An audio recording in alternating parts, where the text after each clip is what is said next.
We are back now and getting underway with our champion match in just a few moments, where Buff and Joyers look to defend their title and Abraham's look to probably have some quicker games than what we just had up against Silence. A little bit of a struggle for them to close things out, but close things out they definitely did. Let's quickly take a look at the format to get you guys caught up on what you might have missed and what's to come up later on today, because once we're done with this series, well, we're not done with the day. We still have North America come up with ZP and Jake to bring all that action with Bourbon Clock and Melee Creeps, though it's not the Melee Creeps that you guys will recognize. If you've been living under a rock, you're in for quite a surprise when we get to that. And also the second showing of someone we just saw playing earlier today, as the winner of that will take on Popper's Pupils, who had a big win against MLC just last week here. You know, Dan, we don't get to really talk about the other side of the show when we're like on EU or on NA. Well, on NA, it's kind of impossible to do this, but how do you feel like NA is going to wind out? Who do you think is going to take the title here this week? Oh God, I think it's honestly I don't know. I'm gonna say Bourbon Clock. Okay. No, wait. I'm gonna say Popper's Pupils. Sorry, first answer is the real answer. We cannot redo that one. So DDK, he says put all your channel points on. You just said every team now. Okay, I'll go Popper's Pupils. The pretty face DDK himself said Bourbon Clock, so put all your channel points on it. And if you lose your points, you know exactly who to talk to get them redeemed or reimbursed. That's coming up after we're done with EU, and EU is what it's all going to be about here, as we're taking a look at Buff and Joyers, who are also running a sub for themselves as look to defend their title. And again, the last week we saw them playing, the last time we saw them playing, obviously when they had D-Mob, they didn't look too great because, again, Pooch shoes was industrial sized shoes or something you said earlier, Dan? Yeah, you can fit a village of people inside of the shoes. Something like that. Okay. That has to be a Britishism, because I don't think I've ever heard something like that said before. I did make it up, so okay. It might just be that I'm an idiot. That could also be an answer. Yeah, well, this is going to be cool to see, because obviously Mazaji, like you're saying, big shoes to fill. Hoot, in our eyes, definitely one of the best players in EU, and the role he plays within Buff and Joyers is so important to this team and to the core of how they're going to be successful. But, you know, also, like Vraic, I think if I'm to look at this roster, Vraic to me has probably been the most impressive player I've seen on this team, because we obviously know everyone else in the team to be really good players, but Vraic to be able to keep up and actually be able to carry in his own right, thinking back to like when he's played things like Apollo, he's played a lot of mobility heroes as well. He's definitely been like a core member to the success that this team has had. I think for me, I would say probably Cosmetical. I feel like Cosmetical has been rising his stock value, and especially he's one of those players where you actually just can't let him pickpocket. It's a critical mistake for him to be able to get hold of that hero, and that kind of sucks. And I think we saw that dynamic last week, because that kind of created a scenario where then I think Doorman was getting opened up, because also the teams were not wanting Mirage to be playable either. So then that just left a Pocket to get floated and Cosmetical to pick it up, and just absolute misery for his opponents. Well, at least one upside here for Buff and Joyers. I know they were scrimming with Mazaji over these last few days. If you guys are checking out Lightbringer's stream, he was always spectating the Buff and Joyers and watching their matches happen live. Maybe if we have time here, if the draft isn't ready quite yet, we can once again look at Abraham's roster, remind you guys who's going to be playing on this team, because they definitely had a standout in the form of Arzo in this last game on that guy. So we crowned him the MVP of that match. Tass channeling his inner Obi-Kim with the Drifter, not doing too well in the beginning, but definitely redeemed himself later on here. And then Saint, you know, kind of quiet, to be honest. Not used to seeing Saint be so quiet on the Infernus, as he was kind of overshadowed by quite a few different players on the team. And, you know, obviously together in the Shadow Transformation, Rejuve, Confirmation / Steals was very important to Abraham's success. Yeah, I agree with that. I think this team is just going to keep getting better. What's interesting is that I feel like they feel a bit more flat in terms of the raw power of some of the players like you look at on the other side of things of Buff and Joyers. And I think that's something that we're going to have to kind of see develop with Abrahams as they kind of, I guess, like close the gap against them. But I think again with Abrahams though, it's some of the team fight and the team macro that I think actually makes them stand out. So that's another thing that I think is interesting. But one thing I'll also say is, why don't we see anyone play Kelvin anymore? As I'm looking at the Kelvin portrait. Yeah, I think Obi-Kim also had Kelvin as a portrait. I think maybe we need to update these a bit, because some of these we just don't see anymore. I couldn't tell you. I feel like we've gone mostly supportless now in the game. We don't like really have any healers anymore.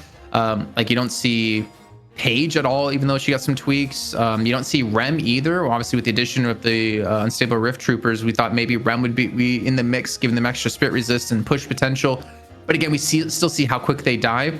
I think we're just starting to see more of like a 6-man DPS kind of squad, where some of the DPS just don't get fed farm, which I think is maybe why Infernus can still be so strong, because you don't necessarily need to give him the most of farm for him to still have an impact in the games with like the AoE zone control he can do. I do know that, or I understand it to be more of an early lane meta as well. Making sure that you have like, you're not gonna, like, you can't really afford to be the team that gives away the first lane loss, if that makes sense. It's like losing a pistol round in CS, as someone might have said, someone smarter than me last week. Yes. Smarter, more handsome, more hair, better beard, lovely blue eyes. No idea who that could be. Yeah, it's good. It's a good thing that I don't have anything for that. I'm too tired. I can't be witty right now, Jason. I can't give you anything for that. I don't need you to be witty. I just need you to appreciate that I appreciate you. We're into the bans, and it looks like Abraham's gonna be starting things off.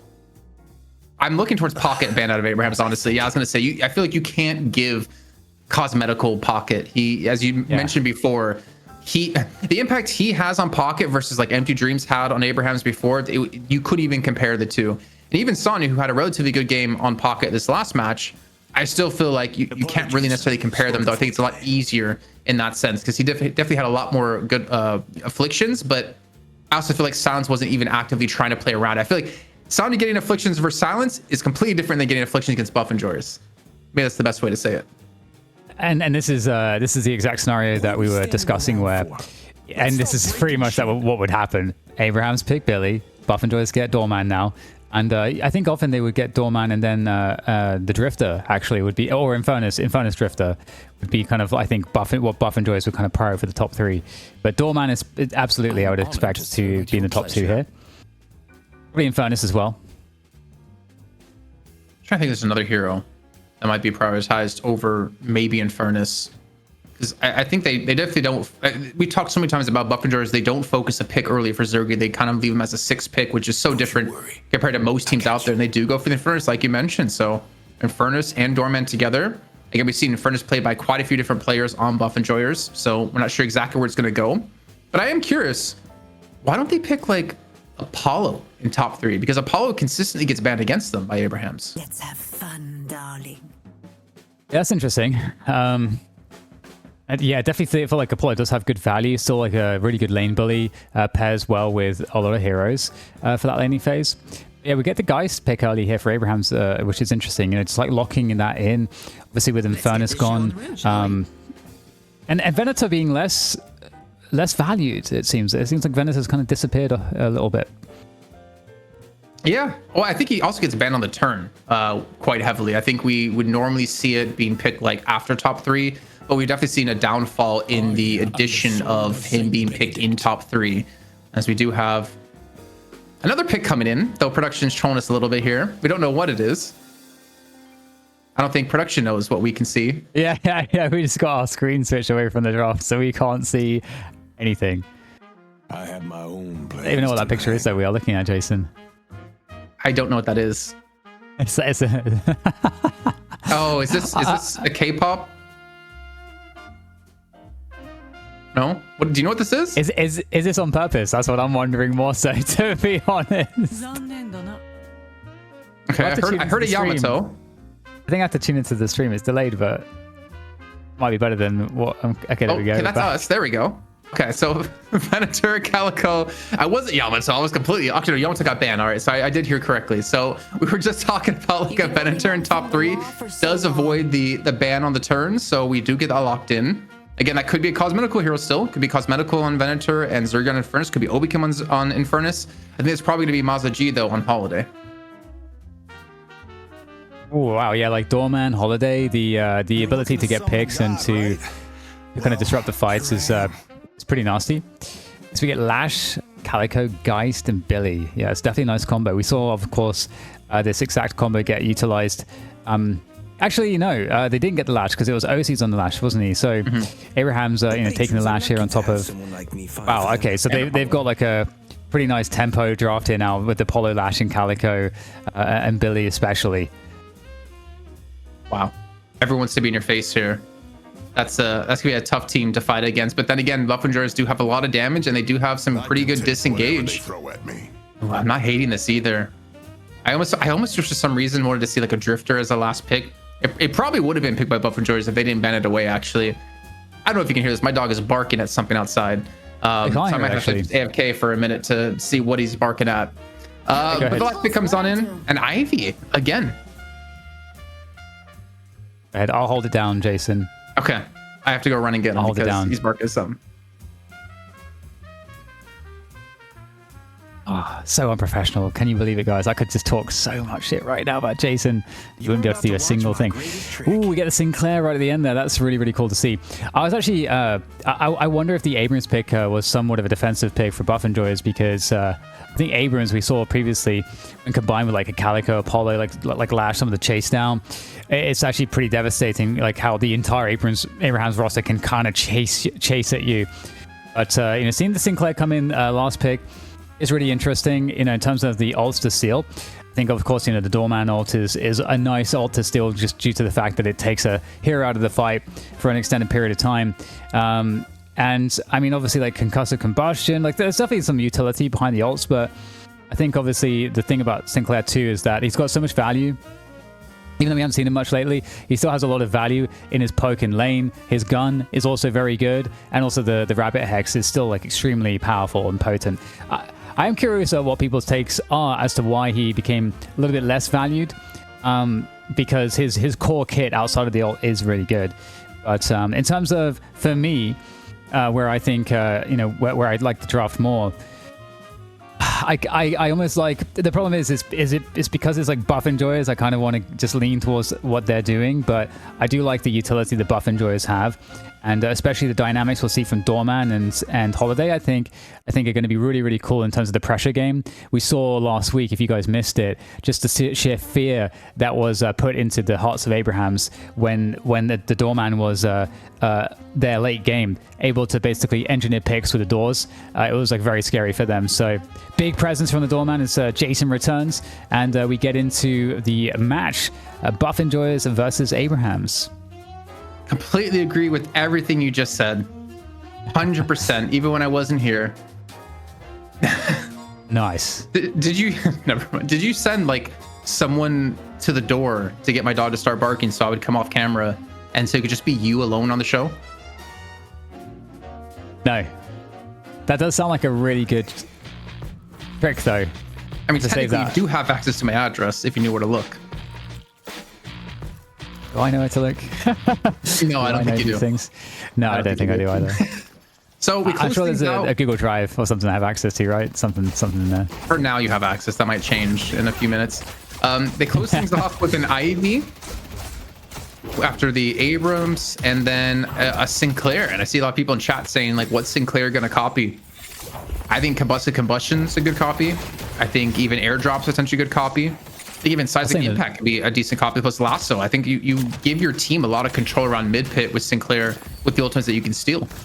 Plus the Rabbit. I was saying the door.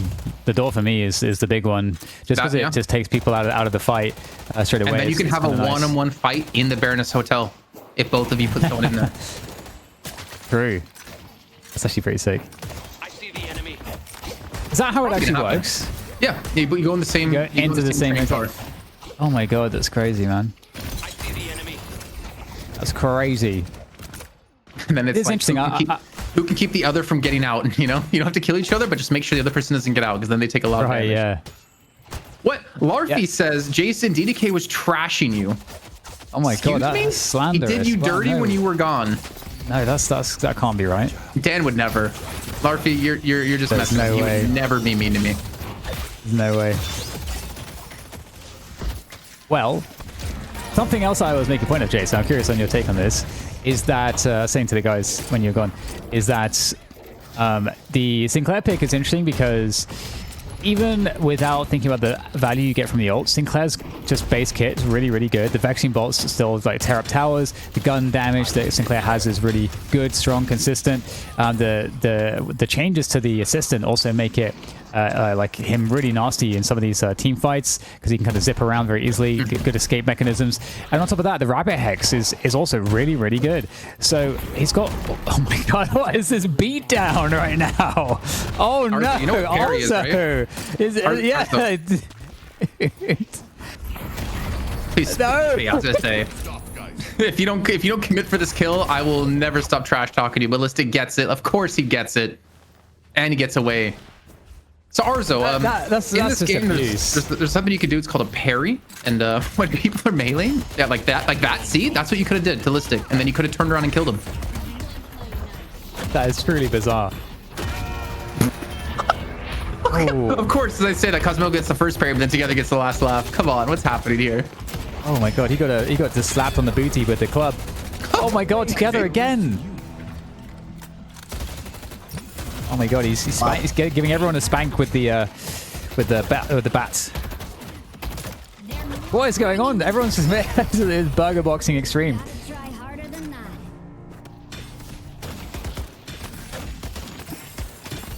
How are we supposed to work in these conditions? I wonder. If I can survive casting through it being 40 degrees in my room Celsius and being extremely hot, I think I can handle how it's cooled down here and with the burger boxing that's happening. But we need a different word for burger boxing because in EU, it's not really a burger boxing. That's an NA thing. It's Cosmic. Okay, it's killing Asanya here. A bloodbath doesn't do justice to this game. A what? Kebab box. You kind of need the alliteration, don't you? Really. What's a bat box? A kebab. Burger, kebab. I don't hate that. You know, I think you might have It just is hard to say though. This doesn't quite, the alliteration, I think. Take some Tzatziki Sakai on my bat boxing.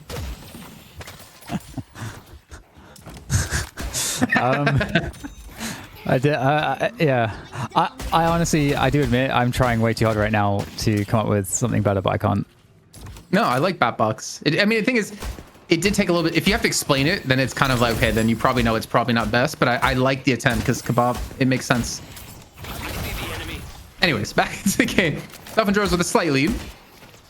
The Sinclair Apollo lane, I feel like that's quite deadly. You have like range harass, you have melee harass, like close range harass, like that can be really frustrating to play against. Do you agree? Ooh, okay, the doorman is gonna be getting that casting buff. That's really nasty.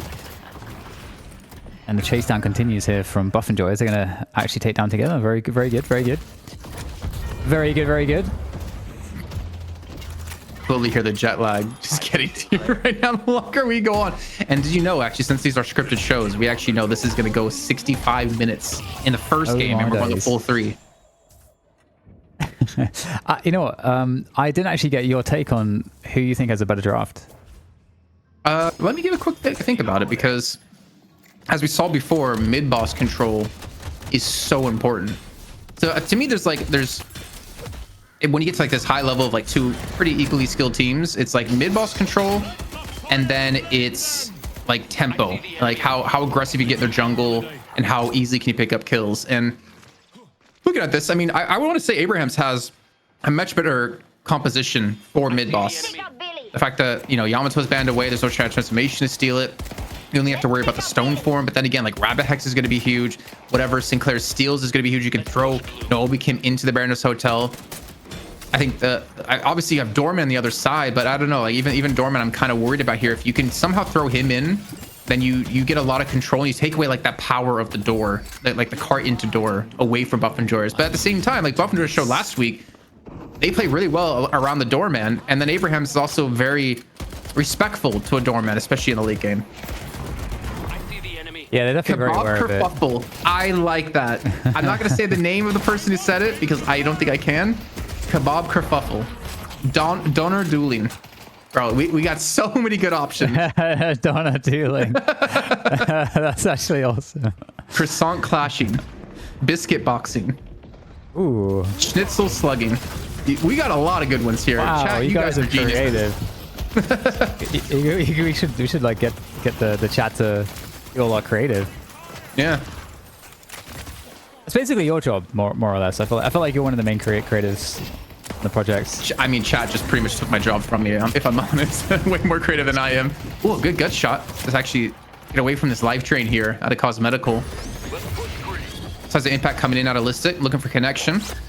You just can't get quite high enough, unfortunately, to catch up TAS on that Calico, but they still take the Guardian. And Obekim's able to close out the kill onto TAS. So Buff and Jordan get the big play on the right-hand side. In the meantime, the mid, Drake's just trying to survive here. Throws in Shard into the Baroness Hotel, but I don't think he can actually confirm this kill. You know what's a miracle, Jason? I see the enemy. Is that I am on the free Wi-Fi at the hotel, Oh, don't even do this to me. and it's fine. Yes, the free Wi-Fi at the hotel is better than the internet in Italy. I get it. And I think I know exactly what hotel you're at as well. Oh yeah. Yeah, I guess it's the one that they use always for stuff. The gonna ask breakfast you is a good. bit. I can tell you that, though, if you haven't had it yet. What's your go-to? It's like this muesli yogurt. Big fan. Oh yeah, I had that today. You know what? I cursed myself because I'm lagging now. I'm gonna have to restart my feed. That's all good. I can take away here as, I mean, Vrake's able to get back to base, but they did get a kill onto TAS, who picks up a trophy collector. A slight lead for Abrahams, though it definitely doesn't feel like it with the way that, well, I guess it kind of can, right? Because they have been able to take 2 of the Guardians so far in the mid and the left-hand side. And Saint currently at 6.3k souls, not necessarily leading the lobby, but he's on a kill streak together though on 7.3. I think that's one thing you have to respect. The Billy getting fed is going to be extremely hard to deal with. But one thing I will say for Buff and Joy is they are, again, one of the few teams out there that deal extremely well with like zone control ultimates like Affliction. I feel like they deal with Death Slam really well. I would even want to say like Rabbit Hexes, though. I think Saint is good enough to catch him out quite easily on that, considering you can use it quite often. I feel like Buff and Joy's with counter spells when they get to that point, and then of course the position that they have, it's gonna be hard for Abrahams to get the combo off that they want. It's a little bit precarious here for Taz on the Calico. Being chased down a little bit. Though some good help coming on through. It's going to be able to punish Oberkim. Okay, there's a steal. Oh, lasso into the Rabbit Hex. That's nasty. That's nasty. Oh, man. And they just all looked away too because the Italo Sam was coming through and they knew that would confirm the kill. Yeah, that's dangerous, man. That is very dangerous to deal with here. Yeah, I feel like Saint Clair. St. Clair, yeah. Bro, you are on it, so you should be jet lagging more often. I feel like, like, I don't know, the things you say and come up with are like, it's like amazing. I don't know what's going on. But I feel like we should see more Sinclair. I do think Sinclair has so much value. It's also like a nice like last pick as well, I suppose. But speaking of Sinclair, able to pick up that urn, although no, mine gets stolen away.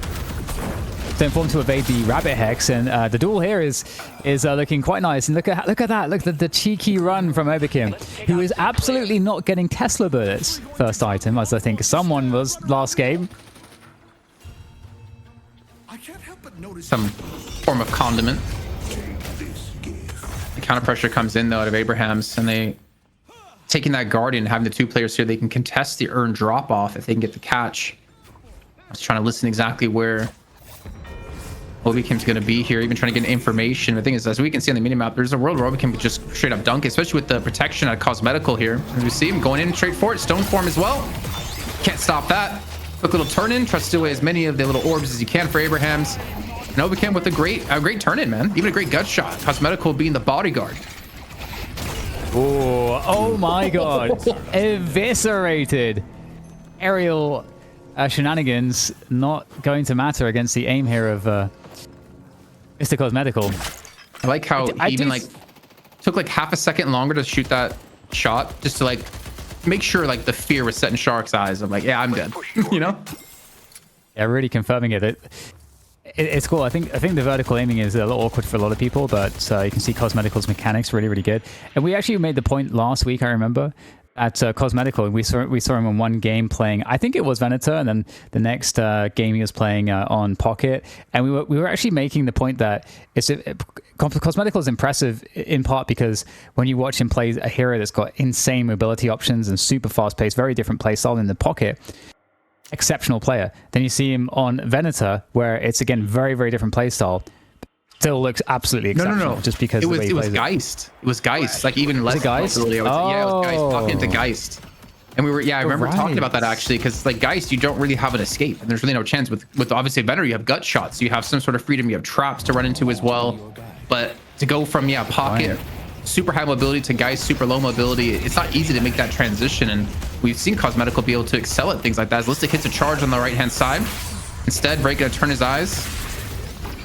Look for another kill, trying to take out this Apollo, take Shark out of this equation while the fight's still breaking off on the right hand side. A lot of abilities being thrown in, but Break just has a laser sight for Shark, able to eliminate him pretty much by himself. And now Saint Clair over here trying to run away, but you can't run away from the big blue man as Listic gets that kill as well. Yeah, and Seaworth is coming up, but also looking to grab this Walker. It looks like he's going to be able to get this one too. Live stream coming out. What a big pickup there for Arzo. Wow, Abraham's actually ahead. It's interesting because I kind of feel like in my mind that Buff Enjoyers are ahead. You know what I mean? Mm-hmm. They're not. Yeah, I think Abrahams are just kind of winning on the macro level, right? Like, yeah, they lost a couple players on the left-hand side, but then again, they take like the Walker on the right. Yeah, they lost but they're still taking ground in other places to take away jungle.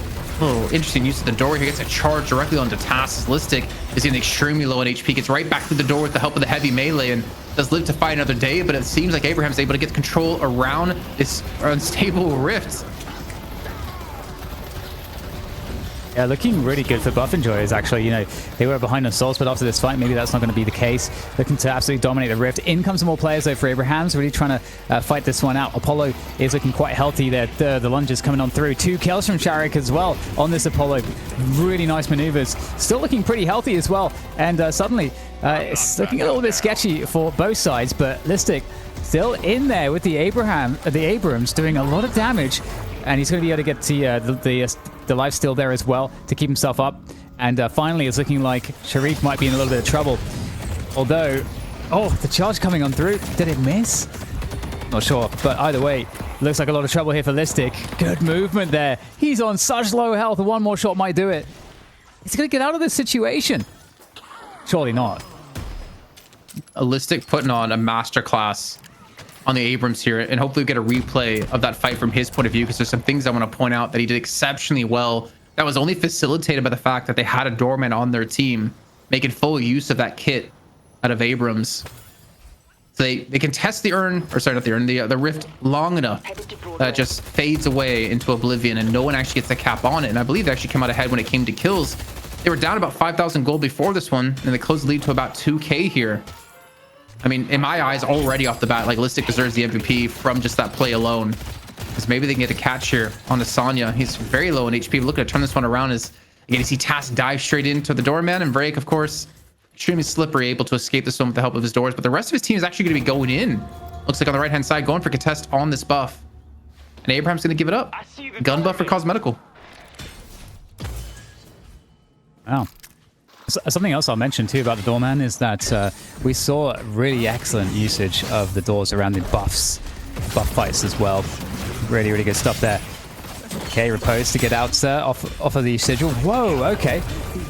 I don't think you want to go into Listic. Listic's like on a 7 kill streak. Just Uber Eat himself right into Listic's hands. He just chomped down on another kill, and the blue man, 13,000 souls on a kill streak as well. Wow. I mean, that was some crazy range from the riposte, but here we go. Replay of the fight from Listic's point of view, and again, some really important things with the use of the doors and his infernal resilience I wanted to point out, because he does get low quite a few times. But all he does is goes back into the door, buys time for his cooldowns to come up, buys time for regen as well. As you can see him just regenning up here. I swear there's another door he came through. He goes back into the fight, another charge back up again. Just so much control in this fight with these charges. Completely like locking down Sonic Sniper again, like a lash, extremely hard to lock down when it comes to get him out of the sky. Gets a Siphon life back up again as well. Helps confirm the kill onto St. Clair. gets airdropped back in.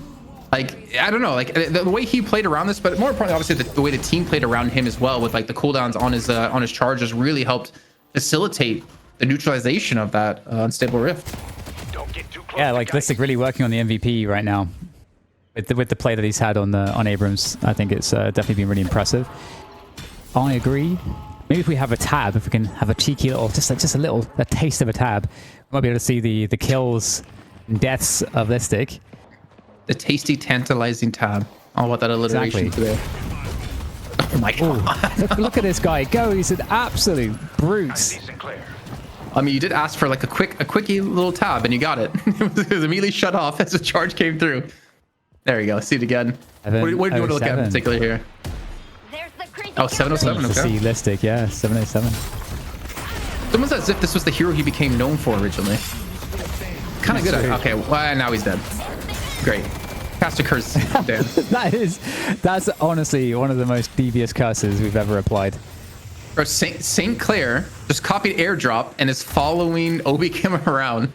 Let's see if they're prepared. I love it. I see it. Dual barrel roll. This is like an air duel.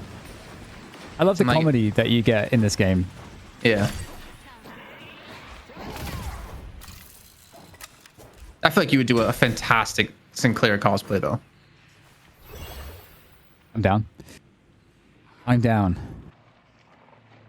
Just have to get like a tuxedo company to sponsor or something. I thought you were gonna talk about the top hat, but I'm pretty sure like when you turn like 13 years old as a British man, you're gifted a top hat, and that's how you know you become a man. It's your rite of passage. Sold it for better internet. Damn, I should have did that, but I'm not British. Well, the Unstable Rift coming back up on the left-hand side. Slowing Hex counterspell being picked up by Zerg is gonna be quite big here too. Can really facilitate dealing with Shark, which again, like Rake before, we saw just deal with him so well as Tass is up in a fight up against Mazda G. Stolen Lasso comes on through, and the connection as well pulls him back in towards mid pit as far as possible. And it looks like Abraham's actually just gonna be retreating away and giving this one up towards the Buff Enjoyers when it spawns on in. A Cosmetical securing the rift there with the team. And Buff Enjoy is looking to take some macro advantages. In terms of the Walker situation, though, it's Abrahams that do have the edge there, having taken down the right side. Walker of Abrahams. So the game's in an interesting kind of even state at the moment, I think it's fair to say. I mean, obviously slight edge, of course, for Abrahams with that right side Walker, but in terms of scaling, who do you like more, Jason, between these two teams? I want to say Buff Enjoyers. I think Doorman, which isn't really scaling, it's just more of getting towards late game and how big your doors become. That Abrahams have to respect it, and like always the kill potential you have of that, plus like lassoing someone through a door and then closing the door, completely catch him off guard. Obviously Sinclair can kind of like match up late game when it comes to stealing ultimates, but I don't know, I want to go Buff Enjoyers, like Venator and Infernus. Same. And then Listic, you know, he's 2 deaths in, so he's about to hit his 10 death power spike, getting closer. Really doing damage though. The Apollo pick looking really, really good here. Oh my god, he's decimated Buff Enjoyers. And oh, are they going for mid, boss? They're going for mid, boss. Oh my. I think that's fine. Yeah. Pull off a Walker here. I mean, even if they don't contest it, I don't think it's that big of a deal. You can maybe get base guardians here because everyone on Abrahams is here on the mid boss. And that'd be massive because then it opens up like a shrine to be backdoored. Said Zergi's going to back away from this one as we get caught out by Tass on the Calico. But like a Walker for a mid boss, I think at this stage in the game, I actually want to say it's like a win for Buff Enjoyers because realistically, I don't see Abrahams trying to go for like a dive under a Walker. Wow, what a bash down. I see Abraham. Yeah, Billy is still a G. Billy G. And is not being deposited. It looks like Buff Enjoyers, I don't recognize it's going to get challenged. Look at the door play there.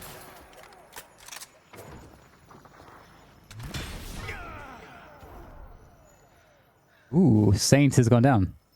Yeah, and again, this is something you have to respect when it comes to like the doors and to obviously Buff Enjoyers and how organized they're going to be. And Mazda, I mean, the thing is, it's hard to, again, we talked about before, to fill the shoes of Hoot. I think Mazda G has a lot of pressure on him to hit these lassos, but again, like if him and Vrake can work well together, you're gonna have like a guaranteed kill.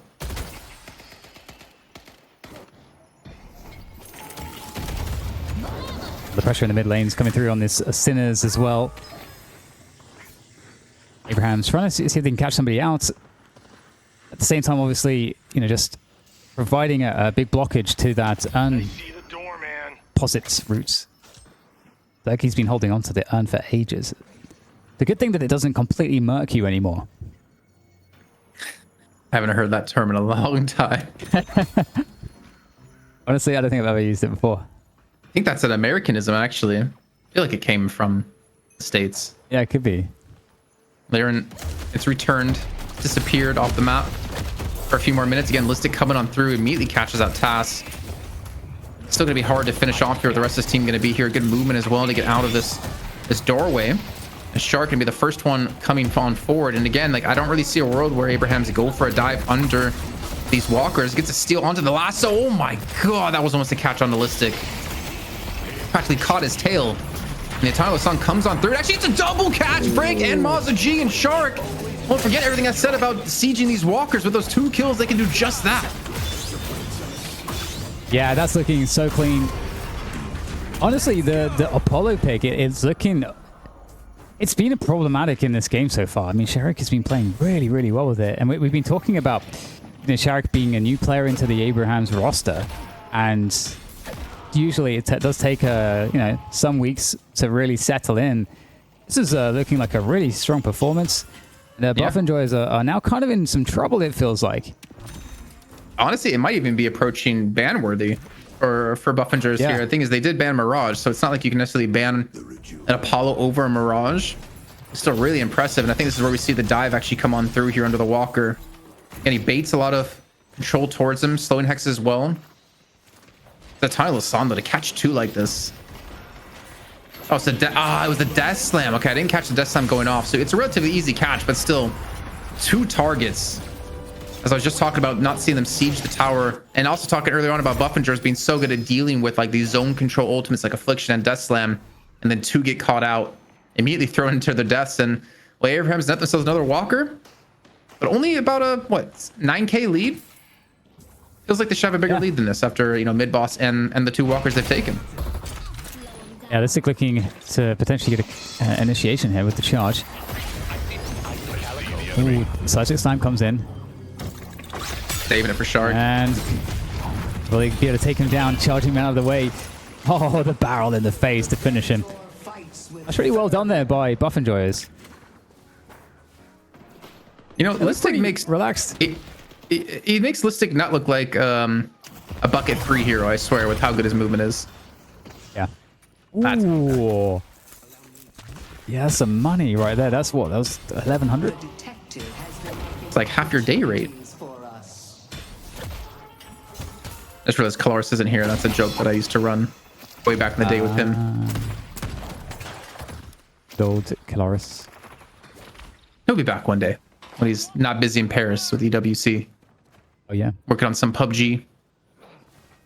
Oh, yeah. We do some PUBG. One day, one day we'll get Deadlock at EWC. That's to be a crazy event. Give us more tournaments, more lands. Yeah. Okay, well, it's a dunk there for cosmetical. Dunk? A pickup. It's soon to be a dunk. Or maybe not. You just read ahead in the script. That's what happened there. It's true. I mean, with that said, though, Abraham's and Buff Enjoyers, these are the only 2 teams that I've seen with the new urn that actually contest the new urn drop-off. Pretty much every other team we've watched, I think, they don't really contest it. Bro, Cosmetical's at 30,000 souls, by the way. Also on a kill streak. Also has gun buff. Also has urn. Maybe get a golden statue check-in, because I'm curious how many golden statues does he actually have picked up. I want to look towards maybe Listic as having probably the majority from his team. But look at this. I mean, this is such a big commit out of their entire squad here to look for the dunk, while in the meantime, Tass has been spot on the right-hand side of the map. The threat of a shrine, or at least base gardens, is there, but they get control. That's not if he gets locked in, but the Rabbit Hex comes on through and actually gets stolen away. Wow. So many of those souls taken by Abrahams. Wow, they got like all of them off the rabbit hex. That's actually so sick. I think that's the first time I've seen a team kind of run it like that to counter the drop off. That's so cool. Still has 30k souls though, so. Okay, well the map state is really in favor of Abrahams in terms of the lanes being very pushed. Obviously they do have the walker advantage as well. Risk comes up. And I mean again, yeah, if you just like you said, all things considered, the scoreline's extremely close despite the fact that Abrahams had 3 reju crystals not too long ago. Where's our golden statue check-in? Cosmetical on 35 and ours on 36, so even Listic at 38. I shouldn't even notice he's leaving the lobby currently, but I mean, I think is I can't do the math quick enough, but it looks like it's pretty equally split between the two in terms of how many the team's taken in total. And Buff Enjoyers sitting on the rift here. Looks like they might be able to lock it on through. Though Sonic's gonna try to come on in. If he gets carted away, there's no chance. But they do get the contest initially here, and Listic's gonna have to go big once again here like he did before early in the game on the rift. Everything being thrown into Vrake to deal with him. The doorman might be a dead man. Yeah, it's looking really bad. Oh, the parry comes in the nick of time, and that's toasted together. Iridomini comes in, he airdrop back in on top of everybody, and parry comes out there. What connections are we looking for here? Just trying to get into a better position, just out of the center of the fight. Not where you want to be if you're Venator. And use that counter spell to good effect. And in comes Listic to provide the support, provide that front line, which will free up Cosmetical. He takes down Saint as well. The Cosmetical still doing damage, but getting kind of weak. So again, be cautious on the positioning game first before then engaging in the fight. Just refreshing that doorman shield. And it's, yeah, I mean, 1 for 2, not bad for Buff Enjoyers. I like the way Listic utilized that warp stone as well. Gets behind Saint's Iridomini shot. Yes, he was getting kind of low there, and then allowed Cosmetical just to finish off the kill. Just like small little micro things like that. And Listic's doing in this game, really helping him excel and help the team have success. I mean, they're 2-1 in kills, but they're still gonna be down 6,000 in souls. Extremely close game here. Yet again, Abrahams, I do wonder when they become tired, when they start making mistakes because of these back-to-back, you know, potentially 40-minute games. I think we were approaching almost the 50-minute mark in the first game. I think we finished around 46. I can actually check that in a second. Yeah, something like that. 48 minutes. The first game. Oh my God. Ooh, it's basically a Phantom Strike. All man's Phantom Strike. Upstone charge. And that was precise. This Listic has looked phenomenal on Abrams, really. Been an inspirational performance from him. Okay, they don't even need it. Arzo down. That's actually pretty big for them. The boss is up here. There's a world. Yeah, I think there's a world they could go for mid boss actually off the stand. Again, like control against Saint is going to be tough. You do have lasso. I feel like you almost just make him scream and you look for Saint. You look for a kill, create a bigger lead, but they're just going to commit to it here. Saint has the opportunity to go massive, but they get set up with the door, and I think that's going to be quite important break. They need to deal with him. Need to throw him into the Brandon's hotel. But they all retreat away from mid pit, go right back to the door and look for the contest now. Yeah, really nice way to stagger into the Reju contest. Every single crystal. Oh my God, Aaron. The tiny side just on almost every single player. And every Reju is deleted. Bro, that Death Slam and Italian Losan combo is giving me ideas, man. It's giving me dirty thoughts here because that was disgusting. Catching, was it like a 4-person Death Slam, a 4-person Italian Losan as well. But unfortunately for them, those Rejus were there for Buff Enjoyers, and if they weren't, that would have been an easily one fight for Abrahams. But unfortunately for them, they're losing players still. They lost out on Saint, they lost out on Shark. The last is not going to connect, and Buff Enjoyers are still going to come out ahead after an amazing wombo combo out of Abrahams. I mean, honestly, I feel like it's really nice because even though they didn't get too much off the mid boss, at least the mid boss is gone. They are actually getting ahead anyway, and Cosmeticals at 37k. Like the scaling is going to come soon into favor for Buff Enjoyers with this more neutral game state. They are pushing mid lane, looking to get this Walker down, and it's looking very good for them here. I mean, this seems like a pivotal moment for Buff Enjoyers to take some real momentum in this game. Oh yeah, but you know, Ern, I don't think they need to really bother about it. take yourself the mid walker. Headed to blue. Taking a door. Okay, back to their own side of the map here. I was maybe expecting them to go for like a door to look for a contest, but yeah, let the urn go. You get yourself a walker. You get yourself in the lead for the first, it feels like the first time this game. Actually, just take a look at the soul graph here. Maybe we get an idea of how Abrahams, I feel like, have been winning for the majority of the game, at least when it comes to souls. The first quick little replay here of that death slam into the tiny little San. I mean, they were down 2 players, and this was extremely close. Wow. Oh my god. Oh, it's absolutely gross. Boom. Okay. And they would have had Obi-Kim and Listic, I feel like, but they just got through the door in time. Like, Listic was on critical health there.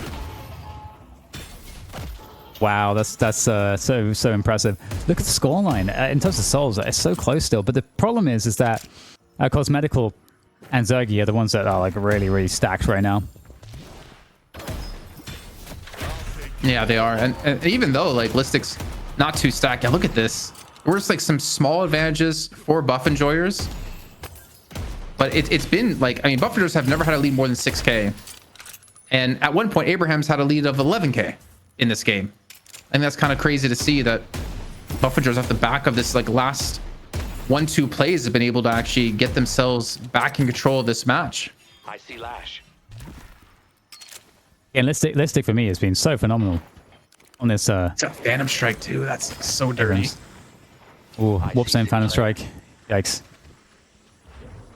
Yeah, so nice as well, especially for the Apollo to just and also Lash. You know, they're airborne. They're trying to dodge you. Exactly. Phantom Strike into charge. They are wrecked. I mean, the Phantom Strike also, if you don't hit the charge, I mean, it makes him fall to the ground too, so you can kind of disrupt Sonya and help deal with him. Yeah, also like the disarm. There's a lot you can do with that item, but also, I mean, extra mobility. Let's use Warp Stone to get away too, because you can use the Phantom Strike to get in. Yeah, very true. No, it's the delay game's starting to feel really bad, or quite nasty at least, or Abraham's. I mean, that wombo combo. I feel like it's not very often you see buff winners get caught by it, though it's technically been twice this game. But if you can't hit that, do they have a chance to win these fights? I feel like no. I feel like that's been such an instrumental part to the success in these last like power plays they've had. But let's see, can Arzo show up when they need him? The initial catch here on this right-hand side. Everyone's heading towards this direction to help defend against this aggression as they get the kill on a Cosmetical. That's 41,000 souls out of this fight now. Can Zergy somehow on 37K bring this one back? Yeah, it's a very nice focus fire on the most key player. And one by one, Zergy goes down as well. And the utility game here is looking just insane from Abrahams. Really seeing it pay off. Mid-boss 1 minute 20 away, so not going to be able to punish with the mid-boss take, but they can certainly punish by taking away map control, getting farmed up. And that's the way that they need to win this, or that's the win condition for. Wait, they're going to lose a walker to the creeps. Left side. Not very often you see that happen. It's not fun. Position out of St. Clair is able to keep them away too. I think he threw someone into the Baroness. Actually, no, he gets thrown into the Baroness Hotel by break. I don't think they can really capitalize off this kill. There was a lasso available, but it doesn't seem like it's going to be used just yet. And an urn. So just as quickly as Buffenger's got the lead, they're going to lose it. And that's also, I think it's the first time in Night Shift history we're seeing the Rift minions actually do something as they take down one of the base guardians and potentially a second as we see Obi-Kim coming back to deal with this. Yeah, they're like really tanking there. Obi-Kim ruins it. Yeah, this is that was the exact type of fight that you got to have. I think the fact that they killed Cosmetical first and very quickly, that's the way that Abrahams can win. I kind of wish instead of like tons of minions coming out of the stable rift, it's just like one unstable monstrosity that was like harder to kill. Because then it doesn't do as much damage because obviously you have to like you have to get through individually all the minions. Yeah, trooper on the trend. Yeah, exactly. Mid boss is up here, and Buffalo is once again going for it. Door set up. An immediate catcher on a task. They say, forget the mid boss. You want to have the cat lady. And that gets them the kill and also staggers the mid boss after it's already screamed. Now Abraham's not going to be sure of when it's going to be killed. Sonya and Shark, a double S is here for Abraham's, the tag team duo, looking for that combo once again. I think you're seeing Buff and Joy's respected this time. Yeah, looking to get an extra kill or something like that. Just make it a bit more secure. I'll trap the bastards. It's a very interesting game in many ways because it does seem like, again, you know, that's the scaling is with Buff and Joy's, but there's ways that a team fight can work that Abraham's can still kind of win here. Oh, they're going to force it at mid boss. That's crazy. Buff and Joy's are close too. Though the door's down, Maz off to the side. He can lasso someone here. Goes on in. Reju. The grounds, the Death Slam coming on through, catches just one, unfortunately. I should count on two, as we do see two go towards Abraham's with the Rejus. Listic getting one. A Shark, another 4-mana Tiny Little Sun comes on through. Helps him punish Mazuji, helps him punish Vrayek as well. And Abraham's are on the attack. They get 4 kills and potentially a 5th. This Shark's going to lose his life for it, but I think that's going to be a worthy trade here for Abraham's. Oh yeah, absolutely worth, and so much farm on the map right now too. So much farm. There's lots of options for them to kind of start to get ahead here and get really well played. And I think, you know, we were talking about the Pollen being ban-worthy. I totally agree. I think that might be something that we'll see because the impact it's had from Shariq's perspective has been enormous in these fights.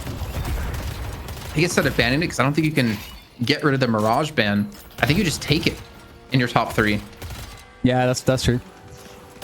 I think Bloody Mirage through is going to be more punishing, to be honest, especially we've seen the success. But man, Abraham's completely turned this one around, going in yet in again, looking for Cosmetical another time, and Cosmetical cannot afford to die, but he's just a lonely rabbit in a pack of wolves.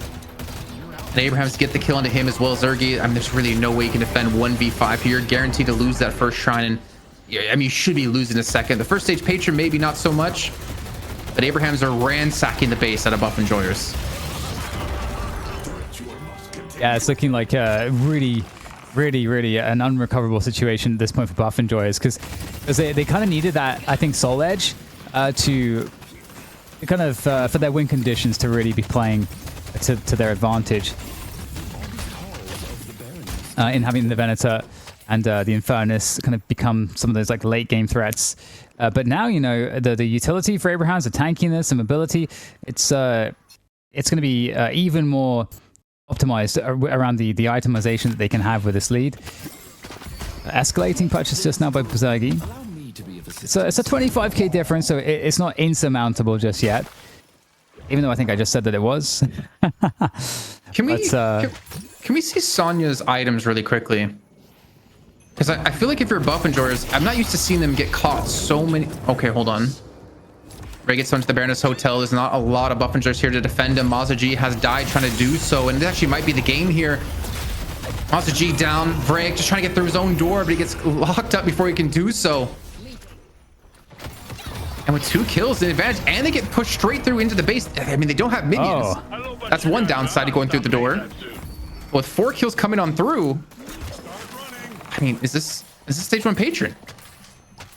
Okay, sorry, he has that like... I wanted to see if like they need to have response to Sonya, because he sets up the entire combo for Abraham's. And normally, I said before, Buff and Joyers don't get caught out by these type of abilities, but Unstoppable makes it so the only way, I mean, you can't even stop him anymore because you can't lasso him. They go for the patron drop. Oh, really nice game here from Abraham's. They could stick around. This could be it. I mean, they can play more conservatively as well, but I do think that they have the ability to finish the game here if they really want to. They don't have Taz with them just yet, though. Taz is not the urn. Is he gonna? Yeah, I think he's gonna drop the urn and try to help the fight here. Zerky goes down, and the chase continues. This is not available for Buff and Joyers. Yeah, no, I don't think so either. Cosmetical gets caught up by the Death Slam. I mean, it's only one person, but honestly, that's the one you want to hit. And Tass is just going to bring the urn to a place it's never seen, the enemy base and the patron. Right, to be fair, I guess it normally would see it back in the day when people would hold it in their own base.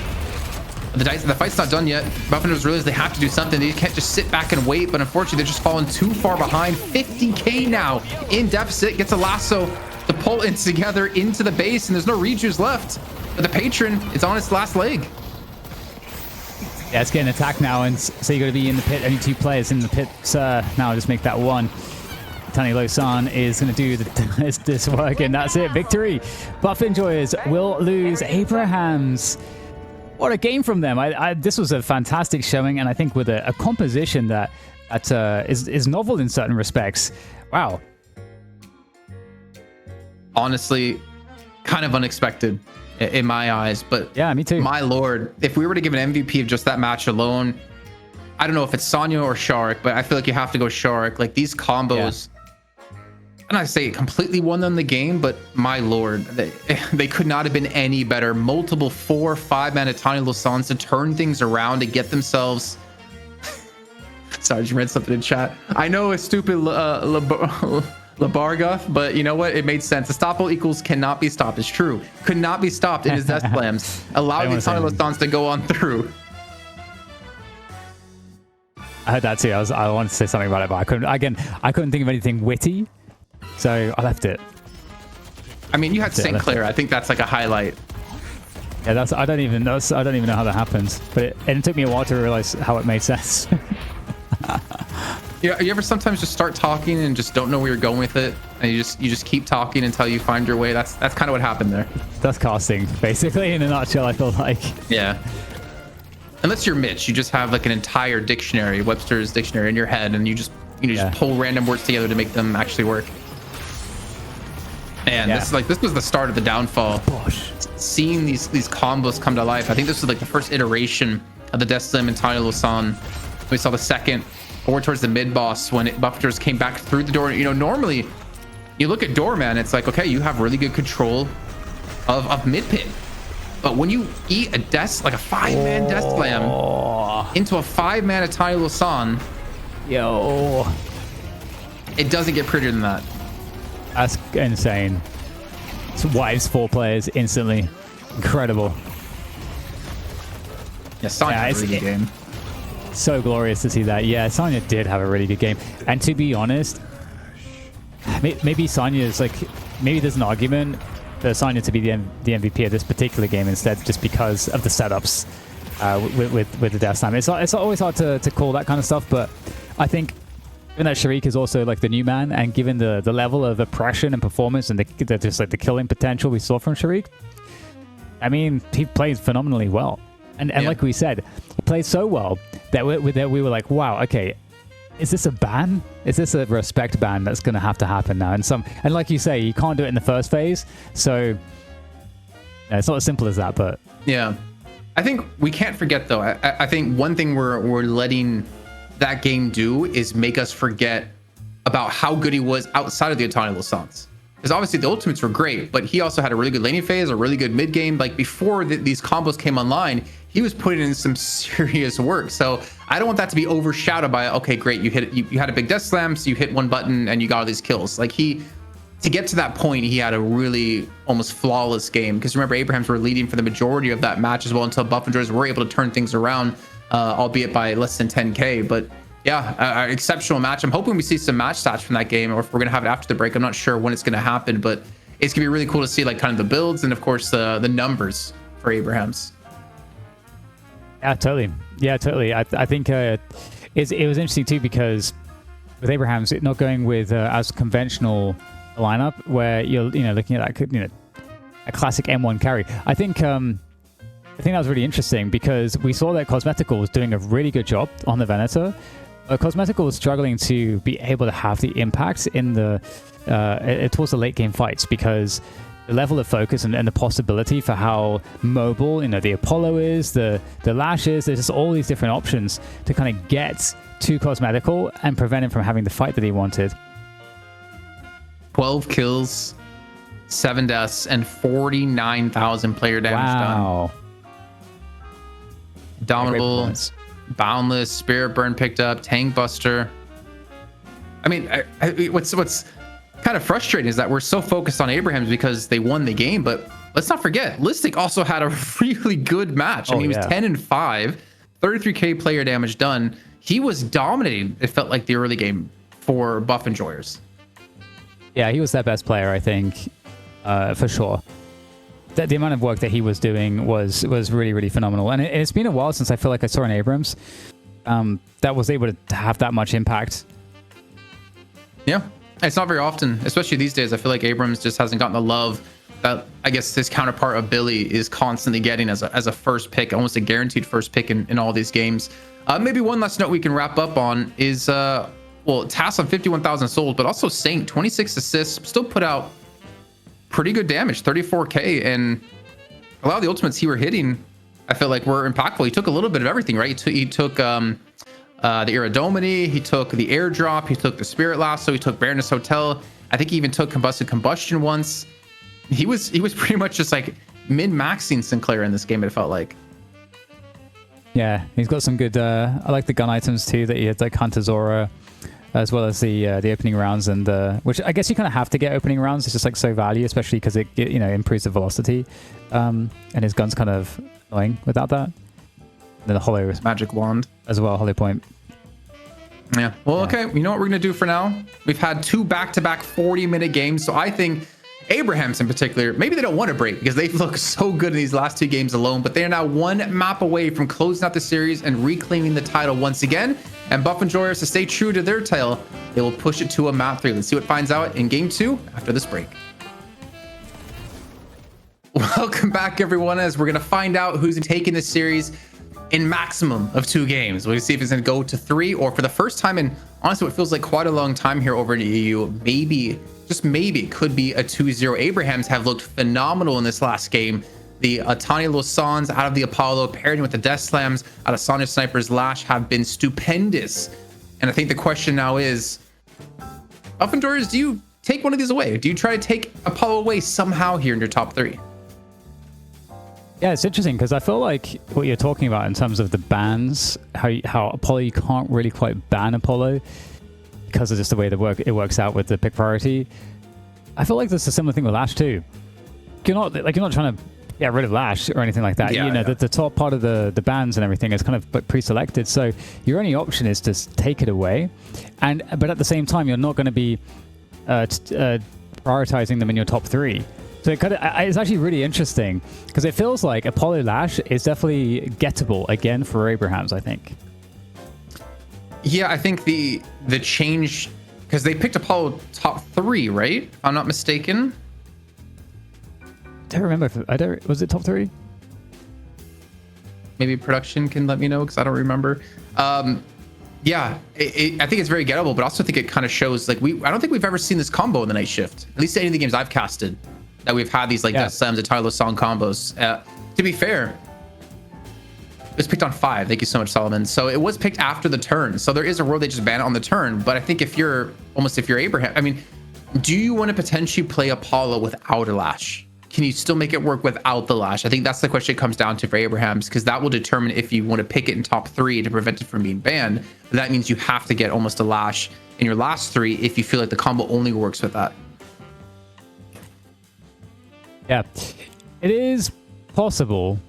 When you need me, I'll be ready. Billy might get banned. Okay, no. Of course, Sokka, though, another 10 gifted, back-to-back weeks as well. Thank you so much for your support here. You and Chrisana 14 always coming in every week with 10 gifted. Thank you so much for your support. Incredible moves. Okay, so Doorman gets the ban by Buff Enjoys. It feels like a problem. Cosmetical Pocket, it just hits stiff. And I don't think there's a world where they're not opening Pocket. Oh. Let's stop breaking shit. Interesting. So that means, does Sonya want to play Pocket? No, I feel like you just don't play Pocket in the Buff Enjoyers. I just feel like you can't. I feel like it's not worth it. I feel like you can't give it to Buff Enjoyers. That's true. I just like you can't do it. And in this position now, what else do they get that's like top tier? So they could Infernus? They could secure the Infernus.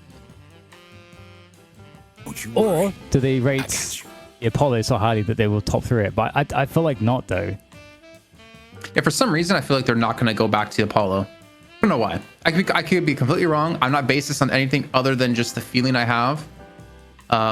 But we can't forget about like Drifter being generally a very highly prioed hero between these two teams. Wow. And yet it was banned in the turn by Buff and Joris from before. So I wonder, will we see him make an appearance here? But to see Calico pick second, I think that's crazy. that wow that you just gave us.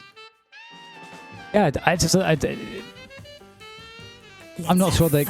I mean, they're obviously valuing. I mean, I guess essentially the pick 2 and pick 3 there for them is essentially the same value.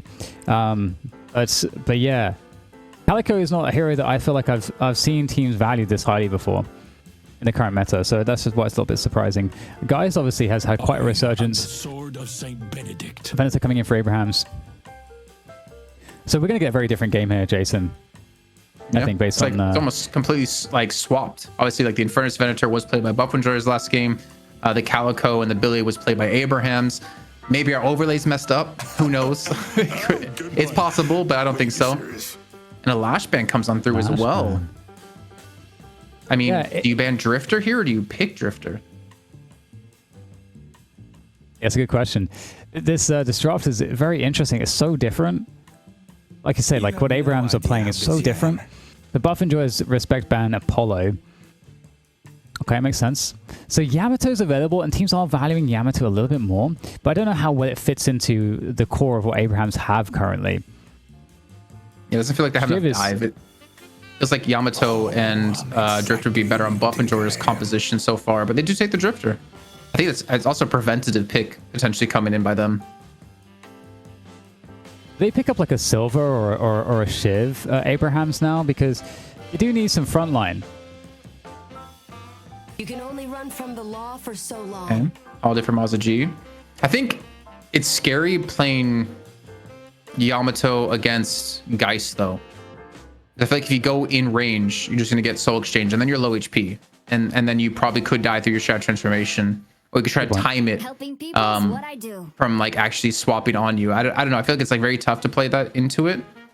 But I wouldn't hate like another frontliner. Like I wouldn't hate maybe like an Abrams to help create some space for like Venator and Furnace to pop off. Because I feel like right now you're just really squishy as a team.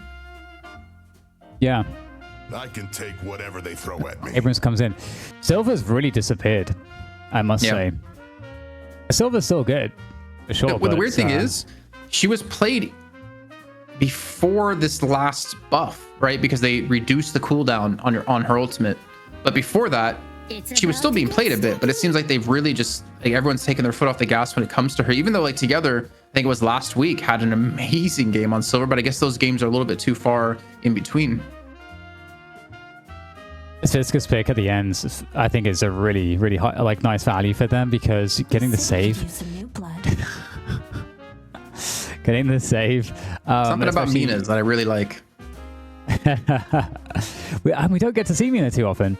But yeah, something about the save. I don't know. I feel like I see this Mina, whether it's in chat or on the roster page for Buff and Joris every week.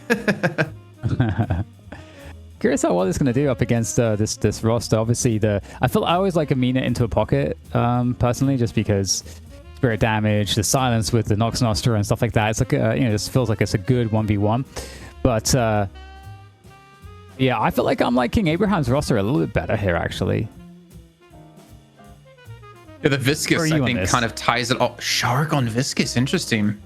And Saint going to be on the Infernus. Yeah, I'm kind of with you, honestly. I feel like Abrahams just have a pretty well-rounded comp. I think the Viscous at the end was the green cherry on top that really kind of put this comp together because you have an Affliction open things up with concussive combustion. I keep getting corrected on that one. And the fact that you have like Drifter there to provide support, whether with the darkness, but obviously like the high damage you can do together, you can play like a really good front line. I think Zergy is just going to have a relatively easy game until Together gets Phantom Strike. I think that's where things becomes a little bit difficult for him. Yeah, I agree. I really like Abraham's comp. They do have a bit of everything that they need for the team fights. For the individual game, Arzo can kind of like farm up. You've got some good pressure game as well to try to keep Arzo out of trouble. But here we go. We're going to be getting into game number 2. Abraham's a map up here looking to take away the title from Buff Enjoyers here on Shift 48. That's crazy. Yeah. 4 away from Shift 52. Yeah, we're just I think like a couple weeks off. I mean, mathematically we are a couple weeks off, obviously, but we did have some like downtime in the break, the winter break. So Oh, yeah, technically yeah, our 1 year anniversary comes before 52nd show. But yeah, to be a year into night shift, we've been doing this now for over 2 years, I think, even dating back to Fight Night, right? Yeah, yeah. That is very true. Oh man, 4 lanes. Remember the old base as well. We need to get a video editor to just make like a compilation of like the last year of night shift. Oh my god, that sounds like a lot of work. Yeah, I was just like, I'm not doing it. I don't want to make that. You have to Yeah. cut through so much like B-roll to find all the things you want. If Valve do like the international, but it's like night shift international. Oh, you know what'd be sick? You know, like I mean, obviously, you know, in Counter-Strike, right? You've been casting it for how many years? They immortalize like certain plays in the map. Yeah. What if they immortalized night shift in the Cursed Apple? Yeah. Oh. They stopped doing that, a long time ago. But, No, they just did one with what's his name in okay, Mirage. so that's different. That's different. So what they used to do is it's called a graffiti moment. So they put graffiti on the map. What they did with Magix, who got the 4K spray down, was cans, they right? put like a little can on the shelf, which is not a graffiti, which was like that's a historic thing that they did for the big plays that were very like game changing. I have one of those, and James has one of those graffitis. You have a graffiti. Well, I was casting the Cold Zero. Okay. Yeah, Mirage. Double thing and Mirage, yeah. And then James has the cache one. I see drifter. Let me now The even a symbol? new cache. Yeah, This the is an symbol. FPL. Yeah. Of course. I have one thing in a game for me, though it's not as cool as that. I was What's that? casting a game called the Showdown Effect back in the ESL Studios a long time ago. And the dev said if I could eat 6 chili peppers, like 6 really spicy peppers, they'll immortalize me in the game. And I did. And they added in a flamethrower. Because Oh, that's cool. I wasn't So given a flamethrower the next day, I'll tell you that. It burns twice. This is why you're always trying to get like ZP to like do stuff. Yeah, sure. I think getting anyone to do anything like that is just, it's funny. It's Yeah, all in true. good fun, you know? Okay, Yeah, back to the game. Sorry, I've been so distracted because it's kind of nice to just talk about like random things like that. I agree. into the game. I was ready to keep going. Yeah, someone's got to bring us back, and I think that's my job today. Normally, I'm the one wanting to keep going, and someone else has to bring me back. We got the Drifter and Furnace here in the mid lane, so Tass and Saint being paired together up against the Calico and the Holidays. So we got Vraic and Mazza G, and I mean that is a lot of bursts out of them. To be fair, you can see like the leaping slash coming through, followed up by barrels. Good mobility out of Vraic. Good mobility, of course, out of Holiday here with Mazza G. But Billy's come into the mix here to help look for a gank, and unfortunately for them, it's not successful. Retreat is unsuccess. And good damage here onto Drifter. Again, we've seen Drifter be key for many reasons, but one of the reasons is that early game power, early laning power.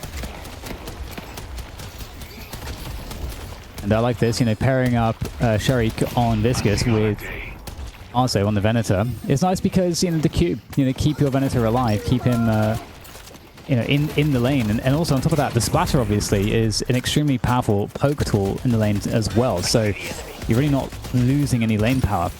You know what's funny is thinking back into like the old days of Buff Enjoyers and like Virtus Pro, we always think about like D-Mob as being the Viscous player for them, but like Shark also played Viscous quite a bit, and he was also like pretty damn good on Viscous. So I think this is definitely another hero that's directly in his wheelhouse.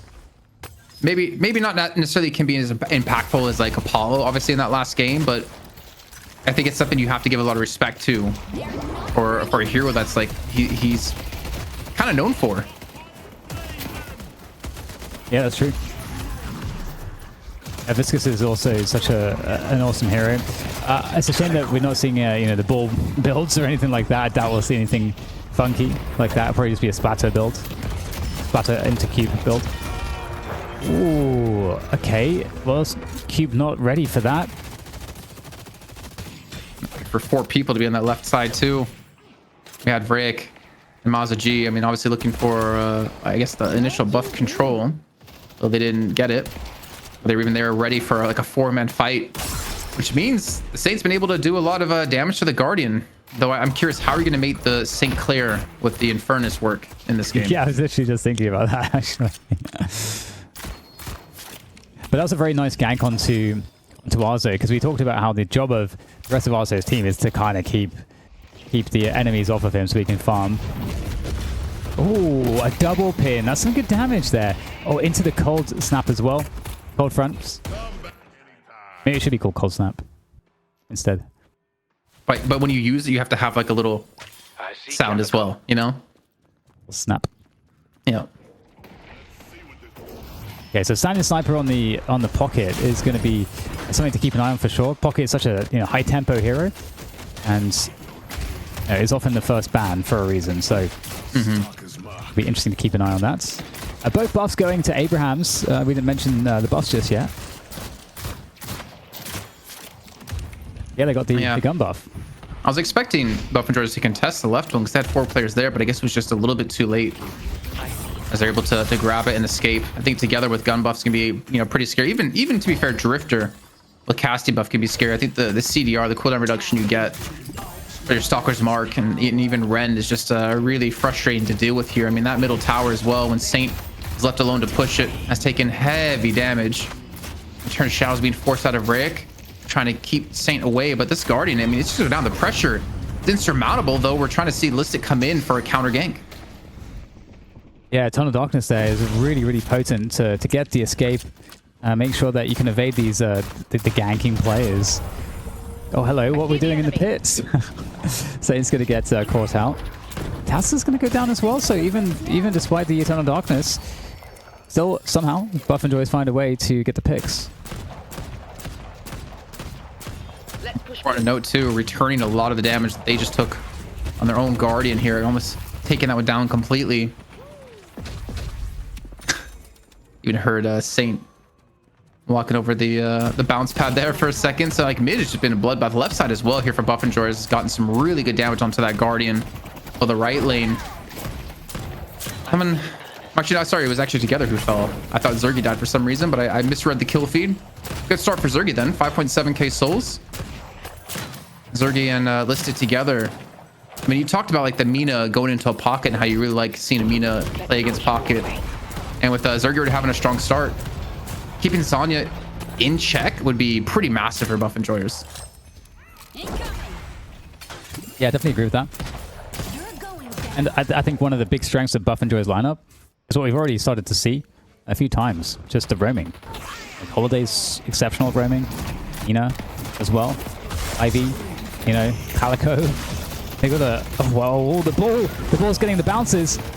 Very nicely done. So much extra damage, and that's going to be good enough to take down Cosmetical. And Shark is like, he looks so much better compared to last week. I swear. He's playing some like really good heroes here that's having such high impact. Apollo now Viscous. That's another kill here. And a good cube as well. Yo. Shark is doing, he's doing some crazy stuff. He is absolutely looking for that MVP performance. It's not it's kind of nice to see Shark not on Mo and Krill for once. And actually, or Warden back before Warden was really seen as like a heavy gun carry. Because you kind of forget how good of a player he can be when he was always playing like the selfless role for the team. He does go down eventually. Oh, I mean the team's died, right? Yeah, it died, right? I just honestly can't remember. Oh wow! Look at the moves. The moves, bro. Oh my god. Arzo. Oh my god, he's doing it. Arzo. Oh, he's doing it. Oh no. You don't deserve this kill. Oh my goodness. Oh, Taz will come in. You can smell the weak players. That's what Drifter does. Is there another conversion to be had here against Holiday? No. That was egregeous. That's a replay of that. Yeah, I want to see that again. That's I looked at him like Obi Kim's movement. I'm like, there's no way he survives this, right? He's like trying to juke him, but I didn't think that Iradomini would actually miss. Wow. That was insane. You know, Overkin, man, he's another player that like plays the support line. Sometimes you forget. Oh, here we go. Yeah. He's a savage. 164 HP. It's a Headhunter proc. We missed the jukes before this, but that's fine. And then Mazaji comes in with the last. If I was Arzo there, I wouldn't even be attacking anymore. I would just be like, okay, just kill me. I don't deserve this.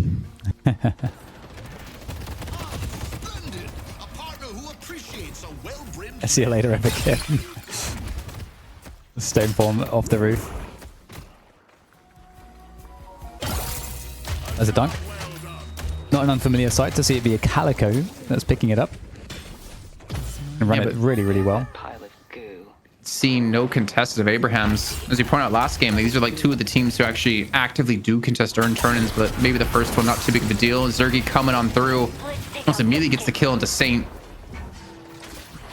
Is that 4 players here on the right-hand side? Actually, no, sorry, it's 3. It's Obikim, who was extremely deep. And I mean, he had a crazy play before, but unfortunately, he does go down twice in a row now.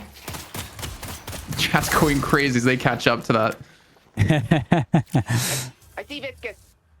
Is Shark him? He might be. He might be. Yeah, I think so. Has he gotten better since he took like, I feel like he took a break for like a super long time. Like it feels like almost half a year, and now that he's back, he feels like even better. It feels like he had the same thing happen that Zergy did when Zergy joined Buff Enjoyers, or like back then Loki W. He just had like 1 or 2 weeks to get adjusted, and then now he's just popping off. It's crazy too, just because of the difference in the roles as well.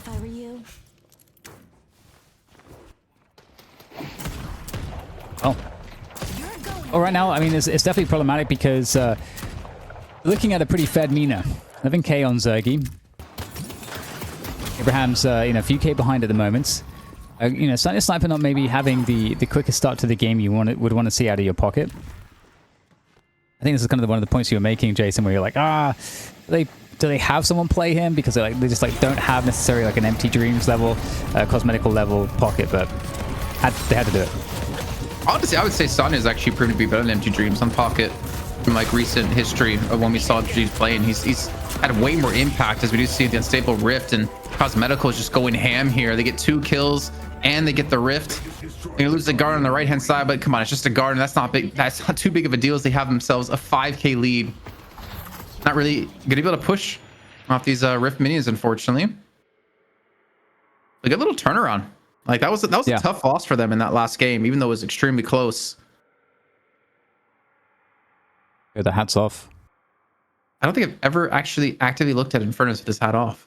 I don't want to look at this. I feel like I shouldn't be seen. Send him to Turkey. He needs a hair transplant. I can't even laugh at that because my wife, she keeps hinting at it. Already? Yeah. Oh. There's actually been a couple casters that I know that have gotten it, but I don't think most people know. Yeah, I'm not gonna spoil it. It's not me. Well, that beautiful head of hair. Who knows? That could only be created by God. And God, him. It's not possible to do that through man. Nice. I'll take it. Am I gonna get any compliments from you at some point today? I feel like I've given you like 30 of them, and I've gotten like 0 back. Wait. Is the only reason you do it, you compliment people, to get compliments back? No, I mean, I would just be. It would be nice to have one. Oh man, Arzo gets caught out again. I feel like he's tilted after the death versus Obikim. Gets completely swarmed by Buff Enjoyers. They continue to push here, going behind the Walker, completely looking for another catch. Just Saint's gonna fall. And Buff Enjoyers are extending the lead. It looking like a game 3 will be coming here. As in the meantime, Cosmetical's pushing a Walker on the left-hand side, and he gets it. This lead has just exploded into 10k for Buff Enjoyers. Though Tass is able to turn one around. Not sure if he could finish off Zergy though, as actually Sangwon Retreat is on a very long cooldown here. That's a really nice pick off there from Sanya. It was is actually caught up massively in terms of the farm. So Sanya, we're looking to try to like catch the team back up in this game. We'll see if there's a way to bring it back, because they have lost a lot of map control. They, of course, lost the left side Walker, definitely behind, but not unrecoverable by any stretch. I'm curious how this will develop though. What for you are the win conditions here for Abraham's? I think a good affliction always like that. That's like one of the easiest things to say. Honestly, I don't think you need a high IQ level to say something like that. But I think they really need it, and I think Arzo to get some more farm. He's fallen a bit behind Cosmetical, honestly, and I think that's going to be tough because there's no way he's going to 1v1 Cosmetical anymore. I haven't quite caught the build Cosmetical was going for, if it's like a life drain build like we saw before out of Arzo, or if it's just like the standard essence bomb. But they need a response to him, and Arzo's going to take some time to get there.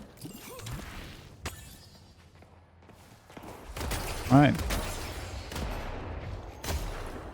So what's in terms of scaling? Sorry, someone guessed Moses. That's so funny. Oh,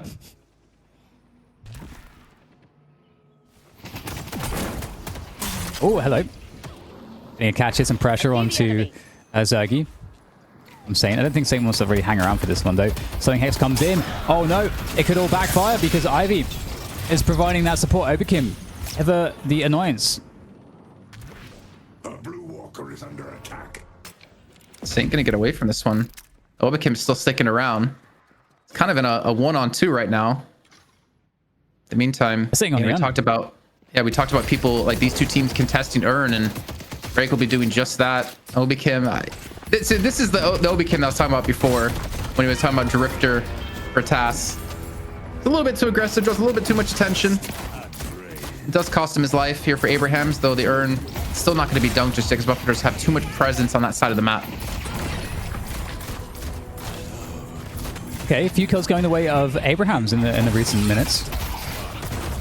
Big challenge though, Taz going to get taken out, so fight over the Urn is actually going to go the way of Buffenjoys for now. Steel is with Mystic. They are not done just yet. Might be able to get another kill as well to try to escape.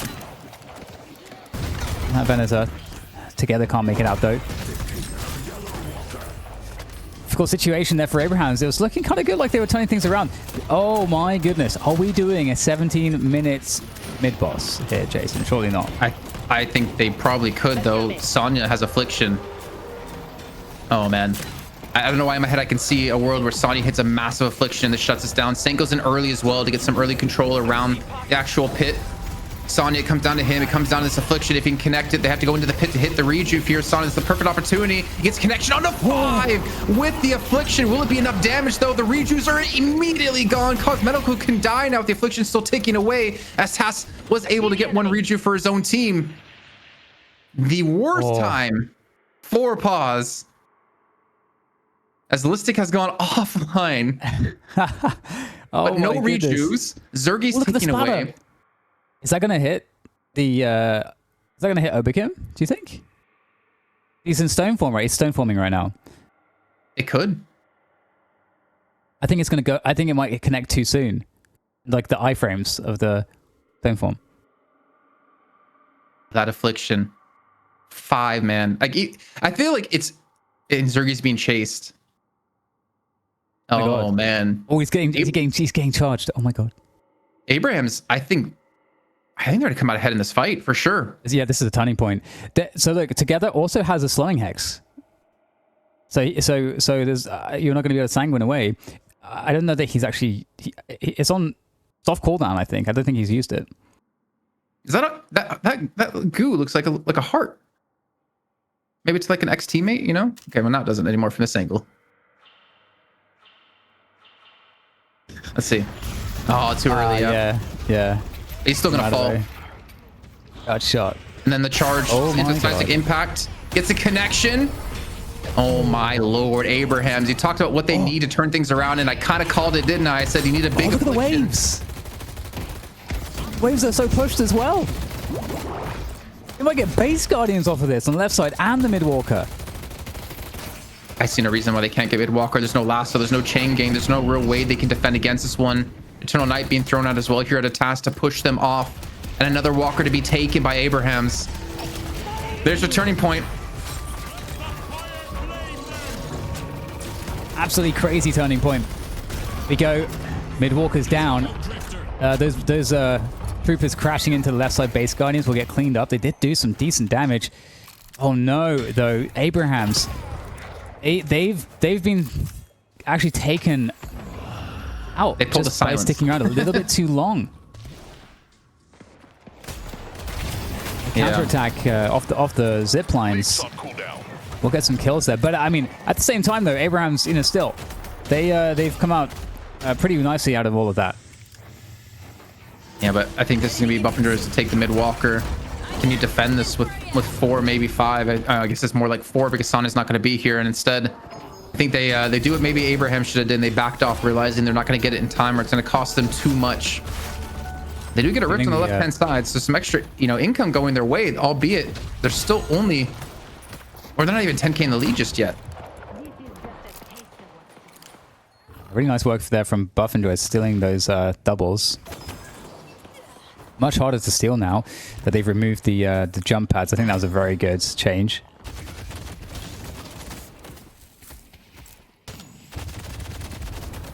Interesting game here, Jason. It's hard for me to kind of read the direction it's going to go in at this point. I mean, that affliction was absolutely humongous, and the spirit burn just picked up there from Sonya's sniper as well. That's a big pickup. I feel like that's been the story of EU today. Is I can't really tell which way this game is going. Because even in the Silence versus Abraham's match, the amount of times Abraham's had like a 30k plus lead and still would lose fights against Silence. Same with game 1, just so back and forth. But Affliction's ready to go again. Majestic Leap as well. Okay, cube rescue beams to get him healthy. Okay, I mean, the owner's getting taken across the map now. Question is whether Buffingers want to commit to a team fight, because Abrahams are in position to take a team fight against them. Oh, I like that Silence Wave actually, because Sonya doesn't have to spell magic. And that's going to be very painful for him to have to deal with if he gets silenced. That's no Affliction. Headed to blue. That's a good point. You don't see Silence Wave bought really that much these days anymore. Funny enough, Buffingers, I think, were one of the first teams to actually use it so heavily. There was a game where they picked up like 2 Silence Waves, and they used that to stop Saint, who was on Kelvin at the time, from ever getting a Frozen Shelter off. And that was like one way that they really shut Abrahams down. Yeah, the item was too good at one point as well. Back in like a heavy silver meta, you would always pick up the Silence Wave. Oh, Makes you strong. DB picked up. Okay. So the first of probably many to come here for Buffingers. I wonder who actually is going to be carrying the second one. I would want to say maybe Mazza G.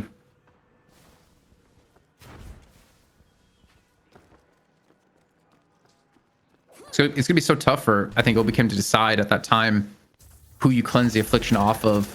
I think like Zergy, probably Listic. Actually, Zergy and Cosmetical probably your 2 high priority targets, because Cosmetical needs to be able to life drain in these fights and use that Radiant Regen, kind of stay healthy. Obviously trying to keep those Berserker stacks up, spamming abilities, using his own HP. Even a Silencer now coming in for tasks, which is going to be quite big. And here we go, the Eternal Darkness comes out, catches onto 2. I think it's more of a disengage than an engage, though. As you can see the positions of the rest of Abraham's. Yeah, sends them back. I wasn't sure there if they were looking for something. I was strike fear into the hearts momentarily on the Buffingers side. Oh, Looking for picks. there's a cube already. Oh. Whiffed the lasso. They are thirsting for a pick so hard right now. Buffingers. And the thing is, they need to do it without lasso now, which is gonna be very difficult to do. You see Drake trying to go for the catch on the Sonya, who just, use the satchel, uses the cloak, and gets away. And they're actually going to be collapsing on it looks like Listic in towards middle here. A huge catch could happen as Listic is on the upper hand side. It's slowing Hexed up, but he has his teammates to be here, and it seems like a big standstill between these two teams. Especially when that mid boss comes up. I mean, even mid boss, I don't think I imagine either team to be going for it at this stage of the game. It's just too close to throw the game potentially on a mid boss, and for Buffingers potentially a second time to throw it at that position. Oh my god, look at the damage. Splatter did a lot. Splatter did like 750 damage there. So I think it hit a couple times.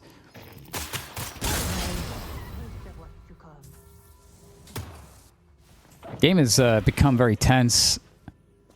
12k deficits for Abrahams. They're not as bad as it looks at this stage of the game. Can we maybe get like let's get a check in with like all of our beautiful graphs we have. Let's like look at, you know, player damage. Let's look at golden statue buffs. Maybe look at kills as well. Wow, actually Mazda G going to be leading the charge here in damage at the moment with Task behind him by 200. Even Zergy's up there. I think Sonya, that 17k, probably 10k of it came from just that mid-boss fight alone. Oh, Saint's damage is really low, actually. Much lower than I would have expected. Mid-boss up now. 61 golden statue buffs for Listic. All right, that 23k he has is very misleading. I see Calico. Oh, the Rising Ram. Nice counter spell there. Oh, but it's all for naught because that's what comes in, and that's just completely dead.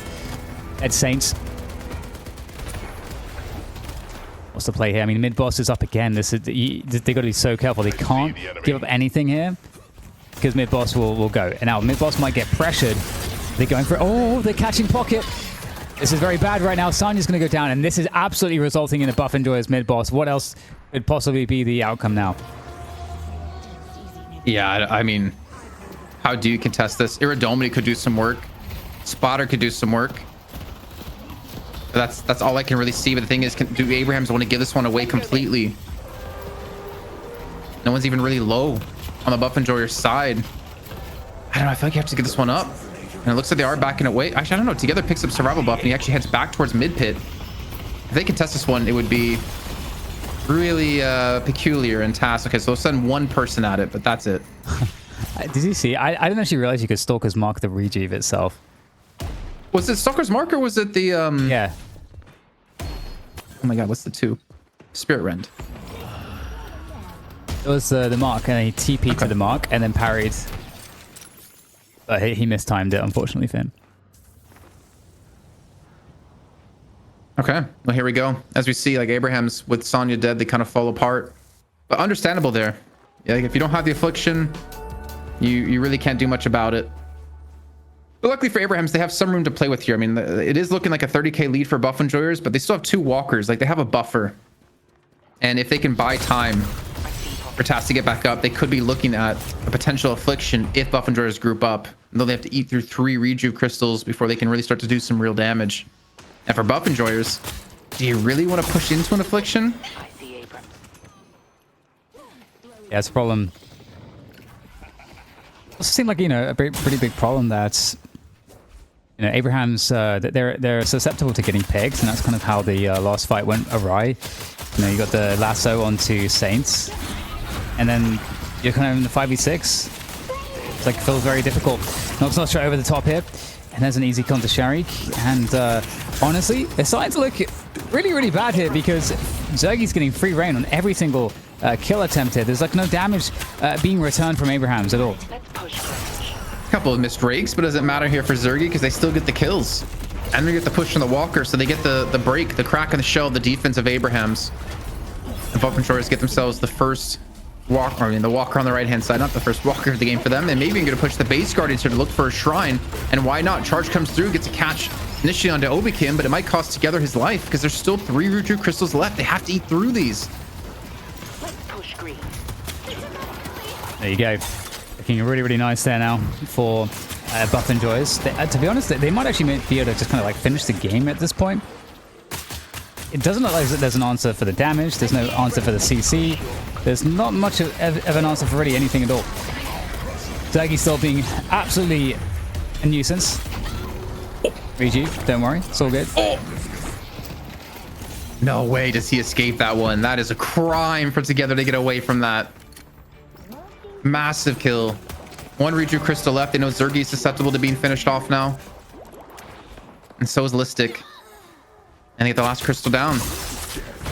As buff enjoyers are going for the retreat. Okay, so they do stop themselves from losing. Actually, they did lose both the shrines, but they didn't lose the patron. And they get quite a few kills here, which might allow them to go for push themselves, though they still have to deal with these waves. There's really only one walk for them to take on this right-hand side, and I don't really see them shoving the wave quick enough here to deal with that. 60 seconds of time before Mazuji and Obi are up. There's a world to play with here for Abrahams, but what a great turnaround here for Buffenjors. 40k in the lead. Oh, are they really gonna try to go for a catch here? Okay. I don't think he can finish Cosmetical. He has his swap as well. Decay comes on out, gets actually puddle punched back away from the retreat. Still pressing. Now Abraham's against the base Guardians. Getting some value. Not a bad play. Like, because their left lane is gonna, and they do have like easy accessibility now to the shrines on the left hand side, but they have to be careful because all their waves are gonna be shoving against Abraham's now. But more importantly, they need to not die, because it looks like Buffenjors actually want to get very aggressive here. And Osani, he's the one in particular who needs to not die. They need that affliction up, and Buffenjors, they're not even actually focusing him down.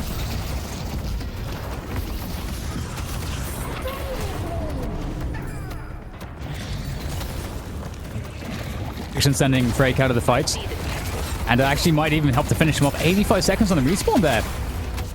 Okay, this fight is looking a little bit sketchy for Buffenjors, as Lixus will get caught as well. Suddenly 3 players on the deck. The players are also here for Abrahams, but they're in a more commanding position actually. If only mid boss was up. Mid boss a minute and a half away. Their stage 1 patron. I think it's going to go down to minions. It's extremely low in HP. Tass is trying to hurry back as quick as he can. I think he's gonna get there just in time, but that's painful actually, because you have to get aggressive here. They catch up 3 kills, but almost to lose the patron. The other needs to not die. Good slow next comes in onto Obikim. Divine Bear is being used as well, and together he's just being chased down. There's just too many bodies for him to deal with. He does have a little bit of backup, but he can't get away, and Sonya's not able to get the kill in a Cosmetical here. Oh my god, look at that attack speed with frenzy, man. You got Spellslinger online. I must do with 41k. People get different timings in the builds, but I think usually by like 30 to 35k you have it. Is this the Stalker's mark? Yeah.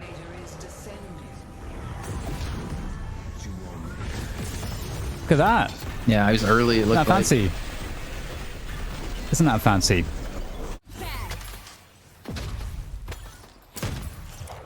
So together did go down. Sonya wasn't able to keep him alive. But we're now at a standoff. And it's probably a standoff towards mid-boss. Abraham's able to keep the lead to 30k. Though they have to be very careful of this Veil Walker plus Curse plus Lasso at a Mazuji. Really looking to confirm a kill. And mid-boss has respawned back in. This is really dangerous. The Curse and the Lasso is connected onto Sonya's Sniper. That's the one you need to keep alive here. Oh my goodness. Almost goes the other way. Mazuji getting in trouble, but Sonya's Sniper at half HP. It's cubed. They cannot afford to lose Sonya's Sniper. He is the win condition, and he's dead. Win condition down, no affliction. Again, mid-boss just came up here. What a play though, catching Zergi and managing to finish him off. Seismic Slam over the top here to try and catch Mazuji. Unable to do so though, as the fight continues, and in a bit of trouble now. Cosmetical, a little bit low on this Geist. It's not getting pursued though, so it looks like it might be all right. Splatter, gotta be careful about that one. Doing a bit of damage as well. And Cosmetical in a little bit of trouble in this forward position. Has to be very cautious with this fight. There's the life drain, or life swap, I should say. That's going to allow more action here from Cosmetical. Keep the push, the pressure going and building against the opponents. 4 players now dead for Abrahams. 5 now that they lose Sharik as well. Walker will go down, and a mid-boss surely soon after. I mean, you just push the base.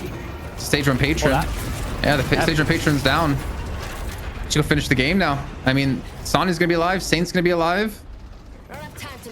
You have to hit a fat affliction here, even though a GG was already called out together.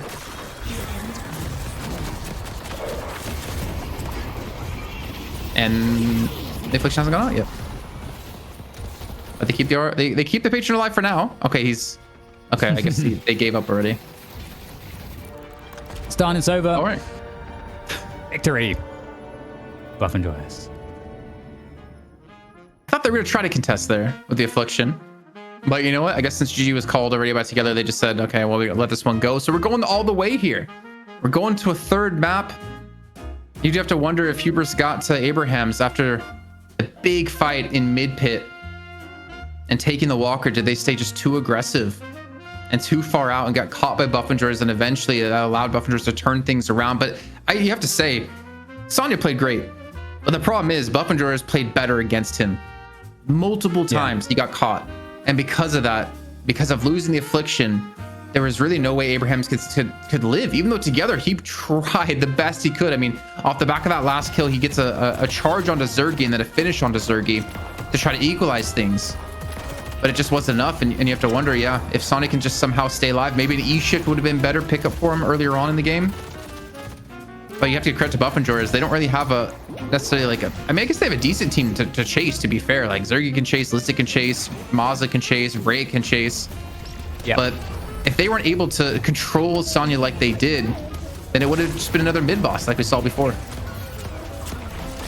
Yeah, it feels like the composition for Abrahams, it just didn't give them that kind of level of cohesion they had, especially in the team fights, like in the first map. And having to rely so heavily on the affliction, it's not super consistent. And you know, that's one of the things about like the Apollo, for example. Just consistent output from Apollo, very easy to connect those ultimates. There's not really like counterplay the other team has to like really worry about for those ultimates. And it was also the case that they had the Billy ultimate. They also had the Lash ultimate. So there's like a lot of different ways that, you know, you could set up and combine as a team. But here I feel like it is a little bit more disjointed in respect to those team fights as to the options that they would have. Compared with Buffingers, like you say, Buffingers extremely mobile lineup. And I think the Billy really helps as well massively in these team fights. And so, yeah, for Abrahams, it was kind of, it almost felt like they were kind of pushed into a certain draft. Maybe they felt like they had to pick the pocket. That's something we talked about. And maybe that was actually something that backfired. I don't want to like disagree, but I feel like the pocket worked. But I feel like maybe it's the itemization that was wrong. I don't know, like maybe a warp stone as well would have been a good pickup by him, because I feel like he knew he was the focus, and yet I don't know if it was just him being out of position, Buffingers playing well, or like a mix of the two. But if he could survive those dives, then I feel like that game plays out differently. And I feel like the pocket, as we saw, it's such a big deterrent for mid boss. Like Buffingers didn't even want to touch it after the first time they got punished for it until he was dead. And then that became the game plan. Kill Sonya, then we can go mid boss. And I didn't hate Sonya's pocket at all. I just feel like if he could, I feel like Buffingers just played better and just dealt with him better than he could survive. I think at the end of the day for me, Dan. Yeah, they played really well. I agree. Let's take a look here at the stats we got. Obi Kim 22. I mean, again, we have so many great moments in these matches. You forget about Obi Kim's outplay against Arza. Oh yeah. And Arza went 4-12. That's unfortunate. I think maybe that's also another factor to bring up, is that like Sonya can only do so much. Maybe because Arza wasn't so fed and wasn't so strong, Sonya became the target then from there on out. Yeah, I mean that's definitely a factor. We saw at the very, very, very early points of the game that Buffingers were using the strengths of their roster, right? They had very good roam with Ivy, with Billy, with Mina, with Holiday, and with Calico. These are 5 extremely mobile roamers, and they went and targeted Arzo straight away, and they kept the pressure on in the mid lane as well. So they were converting off of the strengths of the roster right at the beginning, and I think that's another thing that worked super well for Buffingers. Yeah, I'm taking a look here at the items. I did want to check in with Sonya. No E-shift picked up. I mean, I don't want to put all on him, honestly, like, because I don't think I can necessarily single him out, but I think it's the easiest one to single out because of how the game did develop. Taking a look. I mean, is there anything else that kind of stands out to you? I'm just kind of like grasping as I look across here, because it's really hard to keep up to date in items. I mean, even saw like Mazuji, he had a curse, then a lasso on a Sonya, and Sonya was able to escape for a bit of time here. Again, the silence wave we touched on once, but we didn't, mention the impact it had onto preventing Sonya from being able to escape. He did eventually go to Dispel Magic to deal with that one, though. The only other thing I think that stood out for me is just Infernus didn't really seem to be participating in the damage in the ways that you would normally expect to see. And that's the only other thing that I noticed, because we checked in with that early in the game, and it seemed unusual. Yeah. Well, you know what? I was gonna say there's nothing else to really talk about, but I didn't even realize Cosmetical almost had the full rainbow here. 45,000 souls, 10 kills, 2 deaths, 34,000 player damage, the most objective damage, and the most healing. I mean, Geist is back to play, honestly, and he's kind of showing why, as we've seen him do it, we've seen Arza do it now. maybe gonna be another contested pick going forward into the third and final match. But before we get there, Dan, you know what we have to do? No. I feel like you should. You've been a caster for like 16 years. I don't know, just to thank some people or something. No, we have to go to a break, Dan. We have to go to a break before we get into the third and final game. You're a bit jet lagged. I can understand. It's totally fine. You're still handsome. We're going to head to that break. When we come back, we will find out what's going to happen in EU before we move on over to NA. Well, as ZP has pointed out, that if N goes to 3 maps as well today, we'll have been basically a month straight of 3 mappers in our finals the entire time. It seems like all the teams have been able to catch up towards each other and put on some outstanding matches. And to be fair, though, Dan, even though we are going 3 maps, we've had great games every single one today. Whether it was our challenger match or the first 2 matches in this best of 3. And I think the Deadlock is in a really interesting place in the meta because of how much is pickable for the high value stuff. So kind of always like high value options you can kind of go for. Whereas I think in earlier iterations, you could definitely miss out on like the sickest combo. Like if you didn't get Shiv Kelvin, it's like, well, there's nothing that's like really going to be kind of as equivalent to like how good that was back then. Whereas now, there's like loads of options. So it does enable, I think, us to always have these options for teams. Then you run into like players that are specialists or teams that figure something out, and then in the draft you've got to like evolve and adapt on the fly, and I think that's like got a lot to do with it. I think we've seen that in this particular draft here. I actually think somewhat baited into the pocket pick. I think that actually backfired. I know that you said it's a damned if you do, damned if you don't. But yeah, it just felt like the team was not nearly as cohesive as the first draft that they had in the previous game. I have to say, Dan, your hair is looking amazing today. But I think a lot of it also does go to Arzo, though. I think because he wasn't a threat or nearly close enough to being a threat, I think together is more of a threat than he was, that a lot of the attention did get turned to Sonya. But I also think, I know you and I are like disagreeing on this. I still think the pocket worked in general. I think if he was able to play slightly differently or itemize slightly differently, or maybe like Arzo was playing a little bit better in that game, because again, he was like 1 and 4, I think, at the end. Would they have been able to focus him down, or would Arzo have been able to do damage while they're focusing him, or would they have been focused on Arzo instead of Sonya? I think there's a lot of like questions around it, but I understand what you mean. It's kind of like if Pocket's on the field, you kind of have to take it and you can't let Buff and Joris have it. But I wonder going into this one, is it going to go back to Abraham's lost, so they get to choice of first pick. If they go first pick, they ban Pocket, and then they either get Doorman or they get Billy as a first pick. So it goes back into that whole thing of Mirage is probably going to be banned away by Buff and Joris, and it does change the game here for Abraham's again. And anything I would say in Oz's defense is that he had the Viscous in his lane to help save him, but like there was so much emphasis with that draft that was very, I think, suited to assassinate him. And I think I think they made a point to do it. I think that was like one of the weaknesses of the draft there, because like I think that you saw a similar version of that level of cohesion across like all this mobility, right? For all these heroes, they can go and assassinate Arzo. In the first game, you had a lot of like really mobile heroes for Abraham's, where they were able to move around as a pack, and lots of like really good synergies between their abilities to kind of like win these team fights. And I think there's a lot of like Sanya, I agree, played well, but it's like too many like disconnected pieces. So that's, I don't know how to put it into better terms, but I mean, to be fair, you're not wrong in the sense that the reason they came back was hitting a 5-man affliction in the pit. So if that didn't happen, Buff and Joyers theoretically would have been building up their lead even more and continue to build up their lead. Obviously, you can't play out the game in hindsight like that, but that was the big turning point. And if that turning point doesn't happen, does Abraham's ever have a chance to get in the game? And that's something that we won't know, and we won't really be able to find out, but we will be able to find out what happens in the draft when that does take place, and when we get to see what's going to be happening. Because I think the beginning of the draft is going to play out as expected, in my head at least. You go the Pocket ban, Buff and Joyers responds with the Doorman ban, Abraham's get Billy. Oh, but where's the Mirage ban? E3 bans.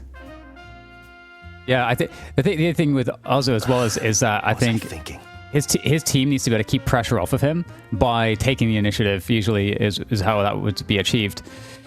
But so I feel like he couldn't get to do his job in part because of that. But Here we go. Pockets gets banned. And Buff and Joyce, did he ban Mirage or did he ban Doorman? Apologies, I'm spoken for today. Mirage. So Doorman's back in play again. And Yeah, do Abrahams choose to get it? Do you want to take Doorman or do you want to take Billy?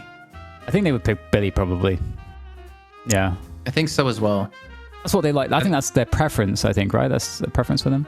I mean, Buff and Joyers had Doorman game 1, and they lost game 1. So I think it's up to Buff and Joyers if they want to pick Billy. Or sorry, I feel like they're going to pick Doorman, and they're probably going to pick Mazuji Holiday again. So then you have the door into Lasso. But I wonder, will Abrahams be cheeky if Holiday doesn't get picked top 3 if you ban Holiday instead? You force Mazuji to play something else. That might be interesting. But also, I do wonder where Geist is going to go. I feel like Geist has just jumped in priority quite a bit in this series and overall today, as we've seen the impact. And if you're talking about like survivability, like obviously Geist is a lot easier to do that when you have the ability to, you know, exchange your HP and you get farmed up enough. Whereas like Venator, you don't have such easy escapes. And you're right, because we're seeing a raise of priority in the Geist in the first 2 for Buff and Joyce there. So I'm curious what the response is going to be here for Abrahams. Okay. Oh, they're going to get Venator still. I think that's interesting because I felt like they played better when they didn't have the kind of like super like hyper M1. So we'll see how this one goes, but I would imagine they'll have better support around it. You'd expect it to be an Infernus, yeah. Buff and Joyce go for the Drifter now because that's been something that they've kind of prioritized in the previous week in the top 3, but this is the first time we'll get to see them potentially make that decision. Or maybe they'll go Holiday, actually, because it avoids the ban and Mazuji can get it. They get Calico instead, so they're still valuing Calico really highly. It does kind of make sense again, you know, if they're looking to just like really shut down the Venator, I can see the value in it. They did it really well last game. Yeah, I mean, if they're going for like the dive potential comp again, I do wonder, will Abraham's actually ban Drifter instead? Oh, wait, Buff and Joyers actually banned the Holiday instead. So Mazuji for sure will be on a different hero, and Abrahams didn't have to do it themselves. Is this where you just say, okay, we'll ban Drifter and prevent Buff and Joyers from playing it? Or I mean, if you ban Drifter, all they really have left is Abrams to play like front line with Calico. I have my own plans tonight. Drifter's gone. I feel like if you don't take Abrams here, Abraham's going to take Abrams, and then you're kind of screwed. Yeah, I'm not sure. I'm not sure which way they're going to go with it. You can't really play Yamato into this. What I do. I mean, Buff and Joyers could play Yamato into it, but I don't think Abrahams can play Yamato. Apollo is up for grabs right now. Apollo Abrams? Everybody. Or you want to go Apollo Lash? Apollo... I think Apollo should be one of those two. As the Apollo. Abrams or Lash. I mean, they probably Lash. We don't have a Sonya hero yet. Or would Lash get taken by Buff and Joyce? Is there a world that Buff and Joyce would pick it? Because if they wouldn't, then you could get the Abrams for sure. I don't know if you want to throw a Billy or Infernus into your team. Trying to solve that pick problem a little bit. I think that's more of a hit towards Mazuji, actually. I think they're hitting his Bebop instead of going for pick. Because Abrahams haven't played with pick this whole time. They've not played with Paradox. They've not played with Holiday because Buff and Joyce have had a first time seeing Bebop. I think it's just force that always catches me off guard. It's to force Mazuji to play something he's probably uncomfortable with, and the intention, I think, is to get him on something he's uncomfortable with. Lash would be pretty nice because, again, like I think Lash is nice against Mina, you know, just like the thing in the air, the flogs. I feel like it's a strong finish for Buff and Joyce. They have nothing to stop Lash either. Yeah. You'd have to hit him with Lash... like a Nox Nostra, that's it. Are we doing Lash? Lash Apollo Billy, the combo that was so good before. Rem. What? Interesting. Okay, so Sonya Infernus. What? That's so interesting. I thought for sure we were getting Lash. It's like you're make this make sense for me, please. I don't think anyone out there watching. I'm gonna look at chat. I don't think anyone out there's like, I think they're gonna pick Rem. I don't think anyone in chat would have predicted that. We haven't seen Rem or like the supports, like except Ivy, I suppose. As I say, I can kind of get it with a hook or nap time into a Tiny Losan, or a Tiny Losan into nap time, there is potential. But we haven't seen Rem in forever. And yeah, also thank you. Someone in chat pointed out there's Viscus still open to be picked, and it wasn't. Yeah. Okay, who's playing Rem? Stain. And then Sonya's probably gonna be on Infernus. I mean, yeah. I don't think Sonya's gonna be playing Rem. I think we can lock that on our side. And if he would, then ZP would wax his eyebrows off. No, I will shave my head if that happened. Yeah, interesting. And I hope Production doesn't troll me here and put Sonya as Rem right now. Interesting. Okay, yeah, Rem. I mean, Rem obviously... They did. Sorry, go on. I was just gonna say, like, Rem's interesting because there's a lot of ways of course to like deal with Rem and his ult and so on. Like counter spells, like they're very easy to block.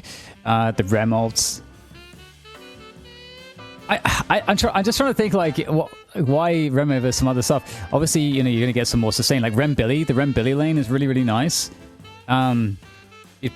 Okay, what are their lanes? Okay, Rem Billy, I feel like makes a lot of sense.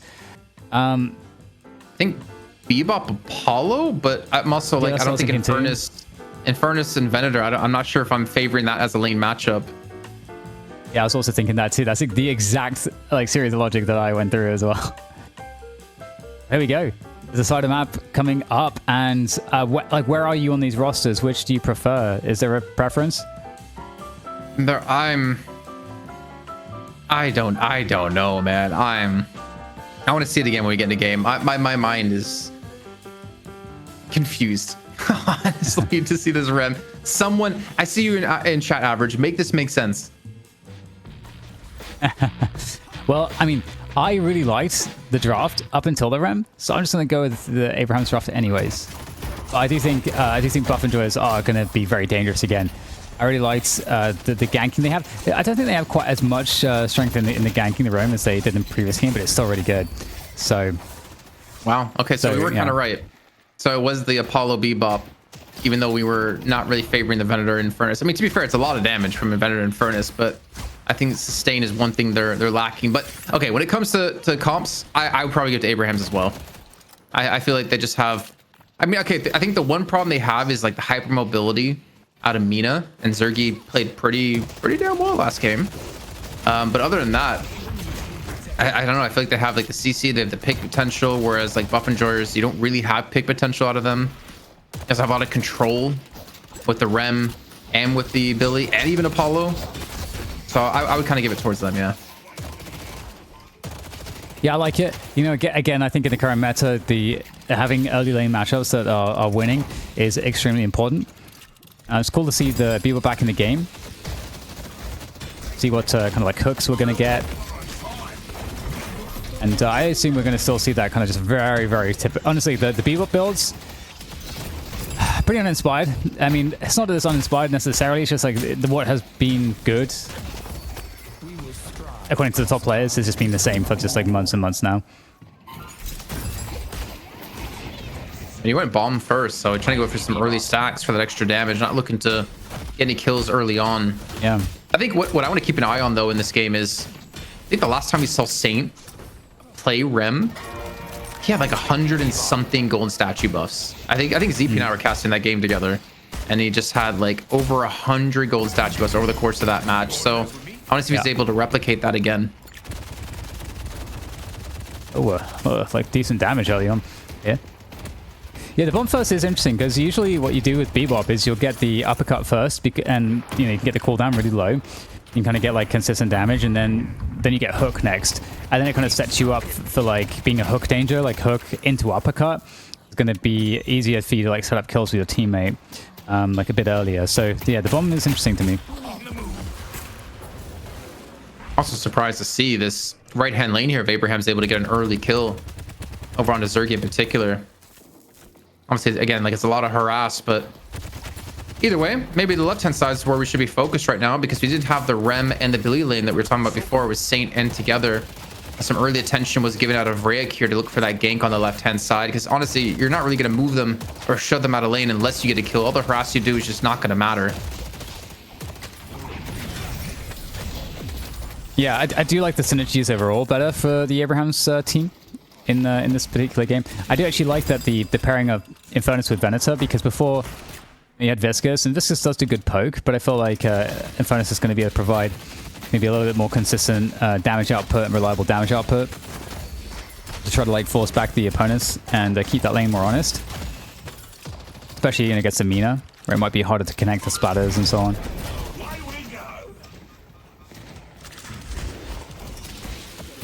Oh my god.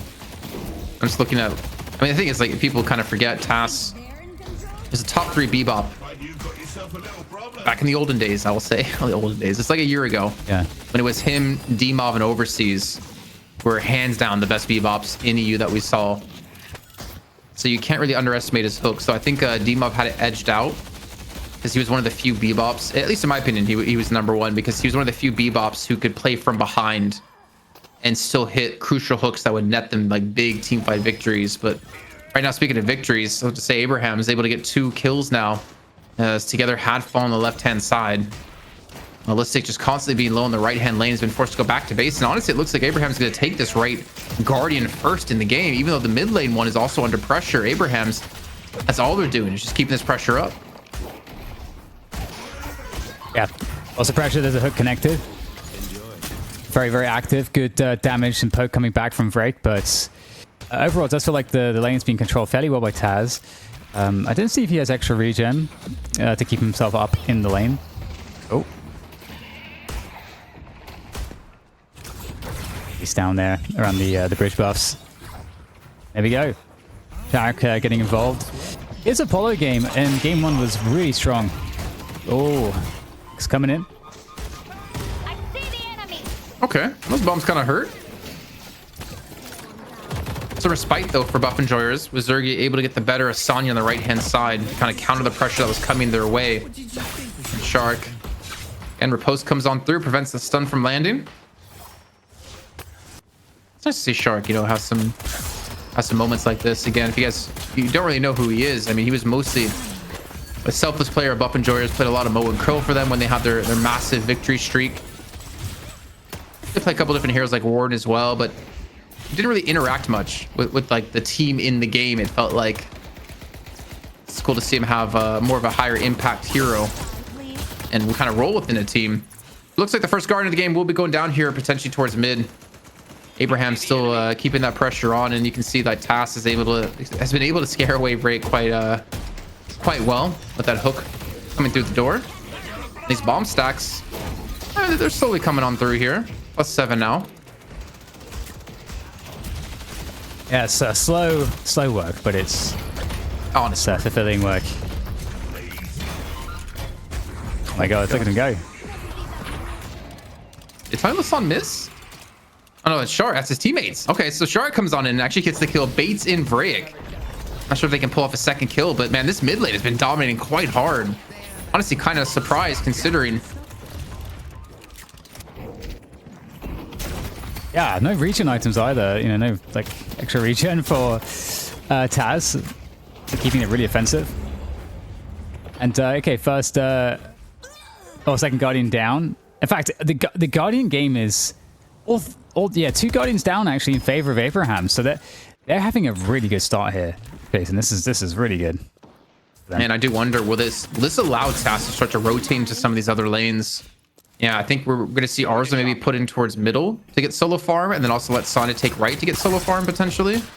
And then you're going to start to see Task rotate around the map. So no, Arza is going to go back to the right lane, but Task can start to roam around. He's going to look for a kill on this left-hand side as well with the Rem and the Billy, Saint and together.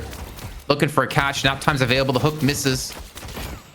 They can maybe use the nap time to set up the kill, but it looks like they would take down this final Guardian. Is all 3 going to stick here and put this pressure on? It's forcing now Vrake to rotate.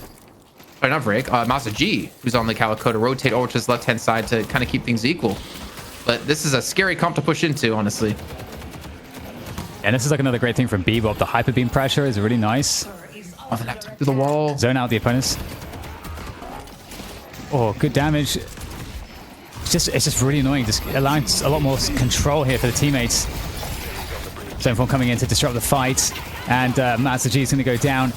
And so far, It's not looking too bad for Abrahams, but together might get taken out as well. The chase on is on for him. He's going to be able to get away to safety, so he keeps himself alive. Incoming Sharik now from the side as well, looking for cleanup kills. You got the doorman like dodging around here. How much more dodging can they do? Because through the door they're getting followed. There's that bomb connected. I don't think there's a stone form ready in time. The bomb will do the damage. And the fight continues here because you got Abrahams. They recognize still might be some opportunities. Actually, it's weak players. It doesn't reach that far. And they get the third guard of the game now done.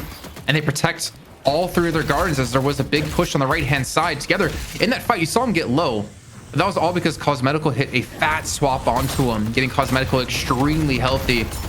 And yet together was able to escape, I believe, off of that one, but not escape this one, because ours was able to turn around onto Obikim. They will finally lose their first Garnet, but not after having a 6k lead now, just 9 minutes in.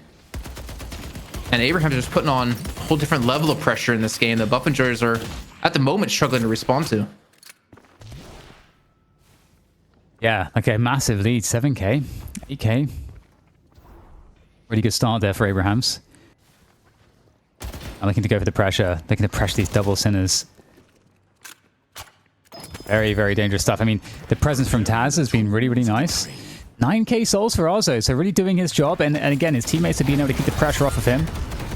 Uppercut straight directly into the sky. This presence is so strong. He's going to try to protect his teammate. Uppercut. Actually, is that going to help him out? I don't know. But he's going to finally go down. And now, this is not good. Zegi's coming to the picture on the Mina. And this might spell doom for Taz. Absolutely. And that Guardian surely as well will be lost. It's not really too much here to contest it. You will actually get an appearance now from Arzo. And he's doing some damage. Forces a return to Shadows. Our green walker is Saves the Guardian. I think Mazu G would have died if he actually didn't use that one. Meantime, Son has been able to get some damage done to this right-hand walker, able to pull back Obikim, which I think he wins on this trade, especially with concussive combustion available. He's actually able to draw Zergy back now too, so he's really keeping the focus on towards him.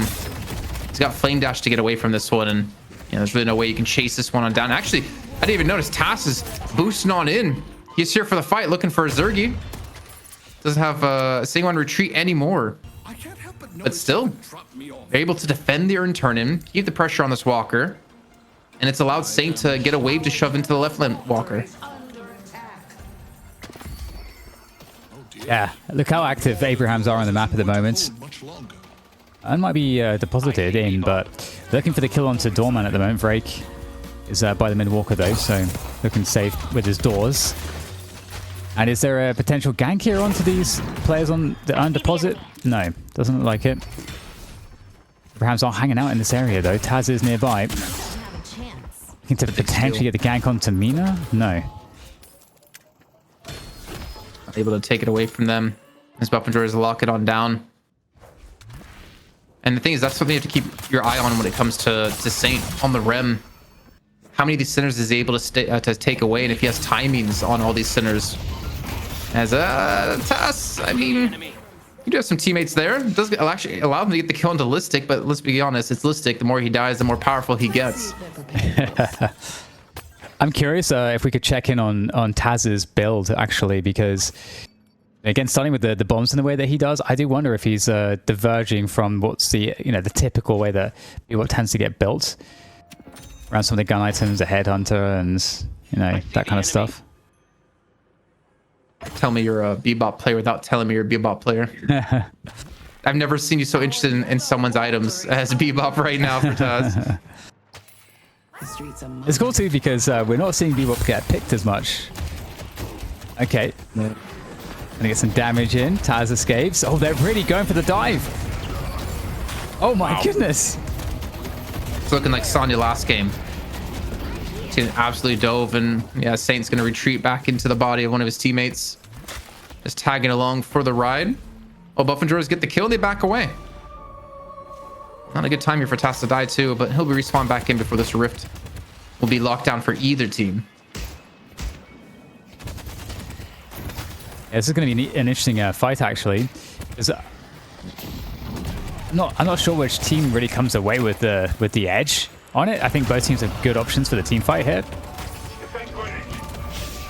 Okay, looks like Buff and Joyce just don't have players here to really do anything about this. They might lose the few players that they do actually have, including Cosmetical on the Geist. I mean, there's no support behind that.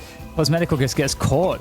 I don't know if Cosmetical is like looking to try to delay, so his teammates could come into play, but it kind of looks like he just gave up a kill there. I think he might have been delaying to make sure they can get a walker on the right-hand side.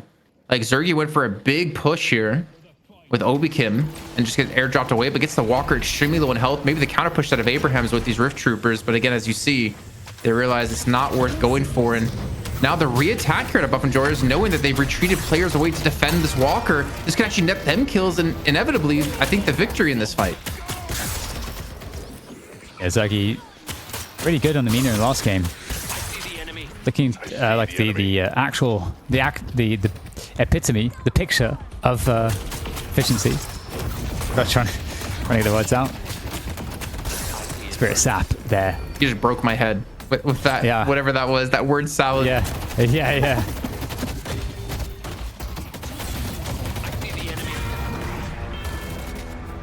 Actually, not enough to keep up Cosmetical until the other gets the kill.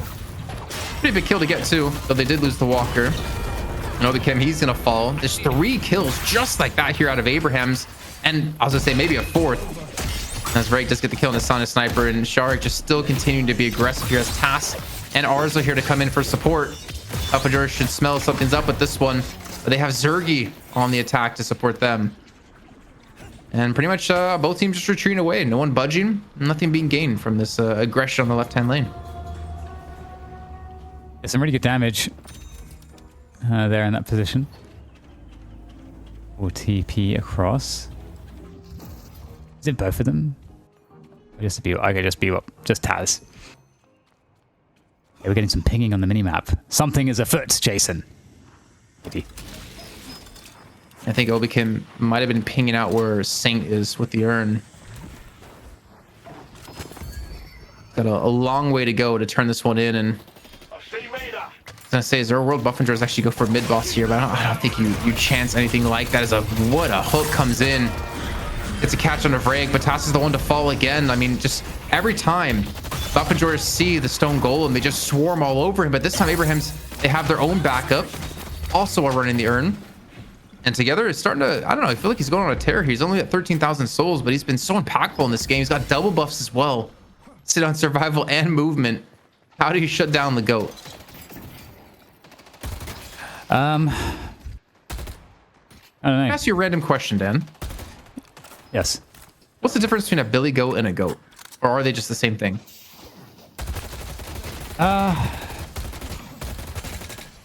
legitimately asking because I have no idea. Yeah, I think there is a thing, but I don't know. I was trying to think of a joke, but I could only come up with stuff that's really lame, so I chose to spare everybody. That was my choice. It's a compassionate choice. Is simply the colloquial term used specifically to describe an adult intact male goat. Ah, he's intact. Okay. Headed to yellow. Well, I thought it would have been something different, you know, it's like a different type of goat or something. But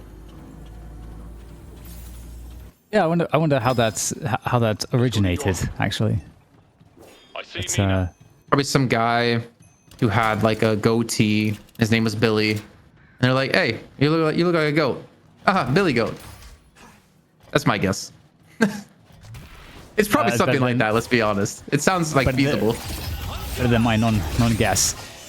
Well, anyways, back to the game as time comes on through. And Tylo San actually gets canceled out by the Baroness Hotel. That's very confusing. I don't understand that, but hey, we do have the fight continuing on, and Ozzo's looking to be in good stead here with the Iridomini. And that's going to be the end of Obikim. So, in comes Sherik once again. These lunges can't evade the damage. And suddenly, just like that, they might very well take down this Walker. They're going to drop for the mid-boss instantly instead.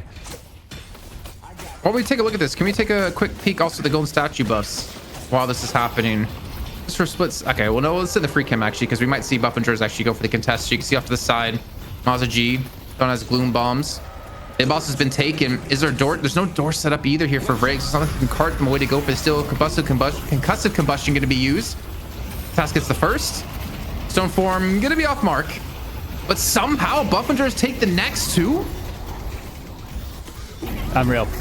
Buffingers, though, they are losing them just as quickly. And Obikin will spawn back in, and he will immediately get hooked. So it's not a fun ride for him. But he's still juking as best as he can around the door. Oh my god, in the door, out the door. Oh, it's hard to follow, hard to cast that. I'm just surprised they're able to steal away two, but I mean, in the end, it didn't matter. But they at least limit the power of Abraham's by taking those two away. Not enough to pick up Enchanted Ballistic.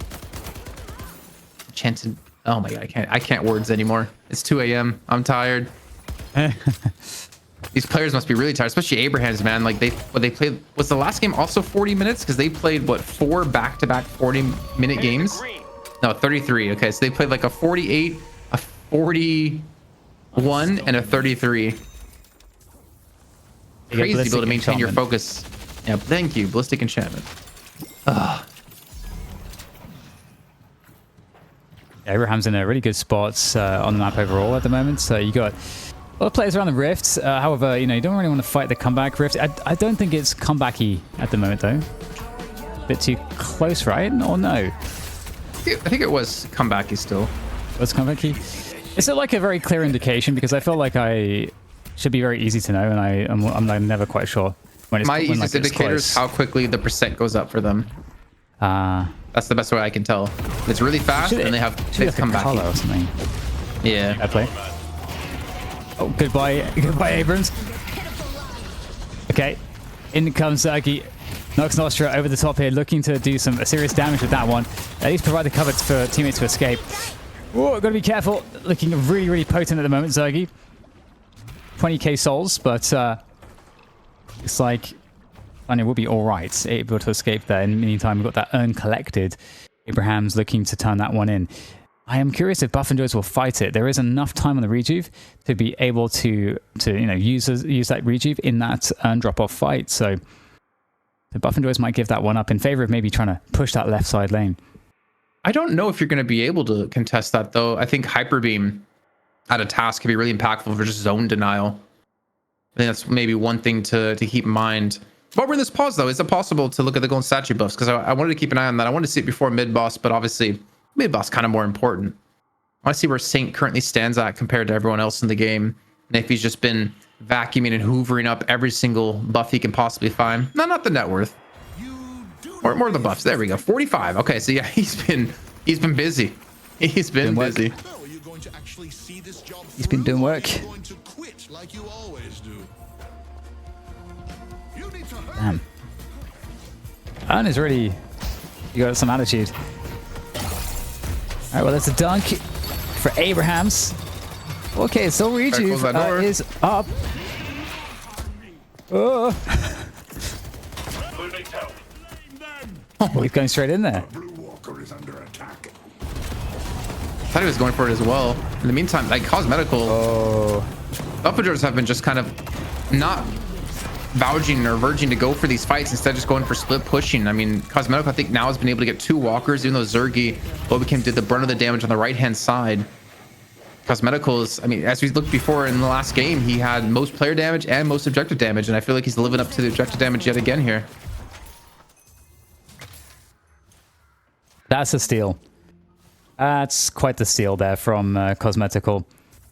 And that's going to make a lot of difference too. That mid walker is really, really key. And so, I don't know. I feel like that's going to slow the game down a bit for Abrahams. Yeah, I think the game in general is going to slow down a lot here now with no objectives up. What's interesting? It does feel like the game stays a little bit hard to predict at this point. I felt kind of like, you know, Abrahams had the momentum, you know, that's looking kind of good for them. But in the recent moments, yeah, you can see that the peak of soul differential has been largely closed, at least halved, by buff enjoyers. And kind of the right players have all of the souls on buff enjoyers too. So the Abrahams do have to give them respect. They're not really afraid of these doors, though. I mean, they are quite grouped up here, so It's not like you're gonna kidnap anyone anytime soon.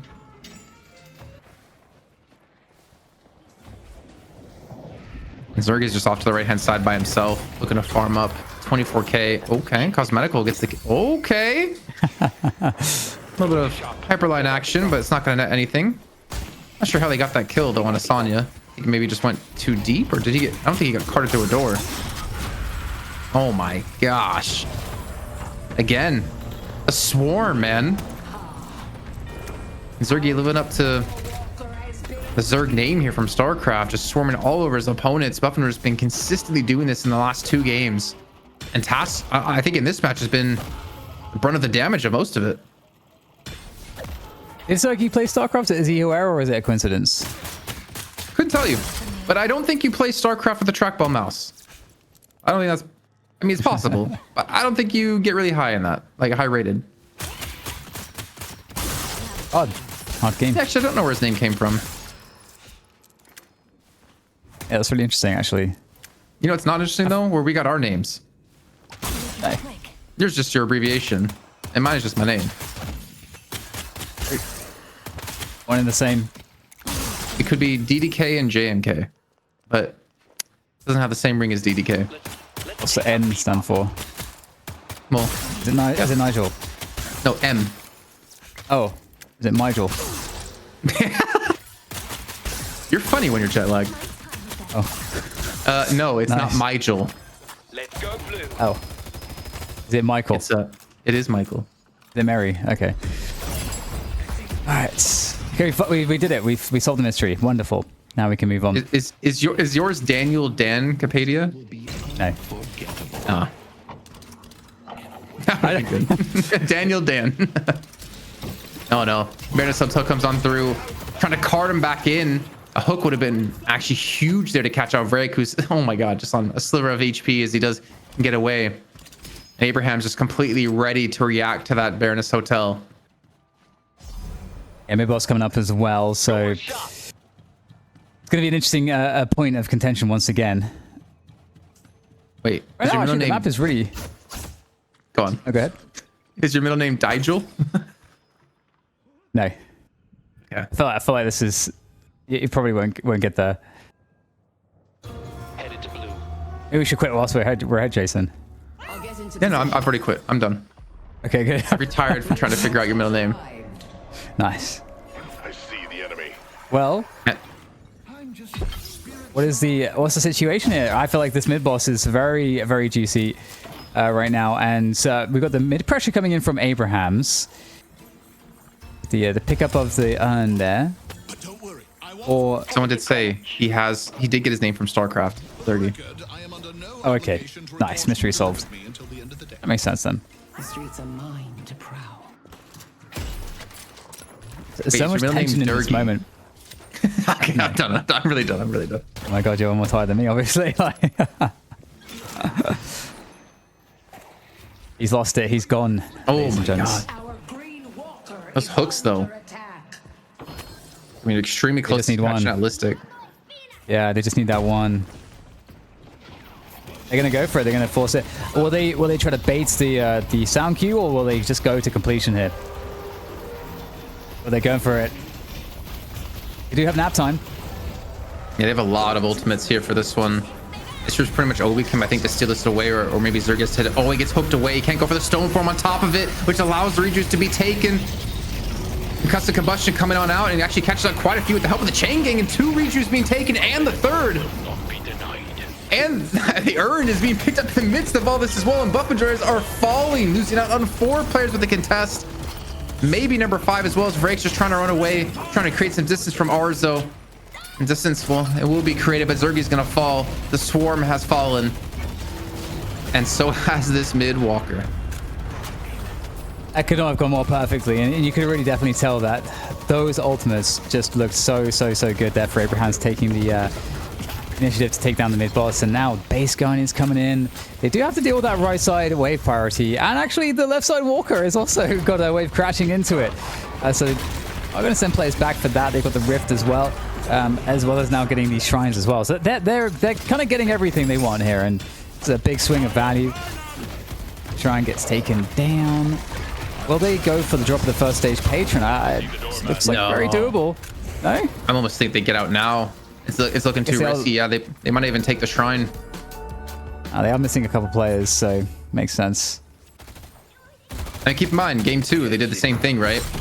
They went off the back of a fight in mid for the pit, and then they overstayed their welcome and lost players. This time, not making the same mistake. Our green walker is under attack. That's a fair point. Lots of the map to clean up as well to get the cells even bigger advantage on the souls. It's starting to explode.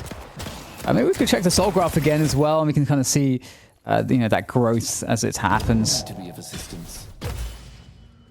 All the Also wanna jungle see- getting cleaned up. Past the soul graph, I also want to see the golden statue buffs again. Yeah. Look at That's that pretty big. explosion of value. 62. 62. I feel like has he gained much since we last checked? What was it last time? No, it was like 40, but he's still like 5 away from being, like 5 or 7 away from being, the good numbers.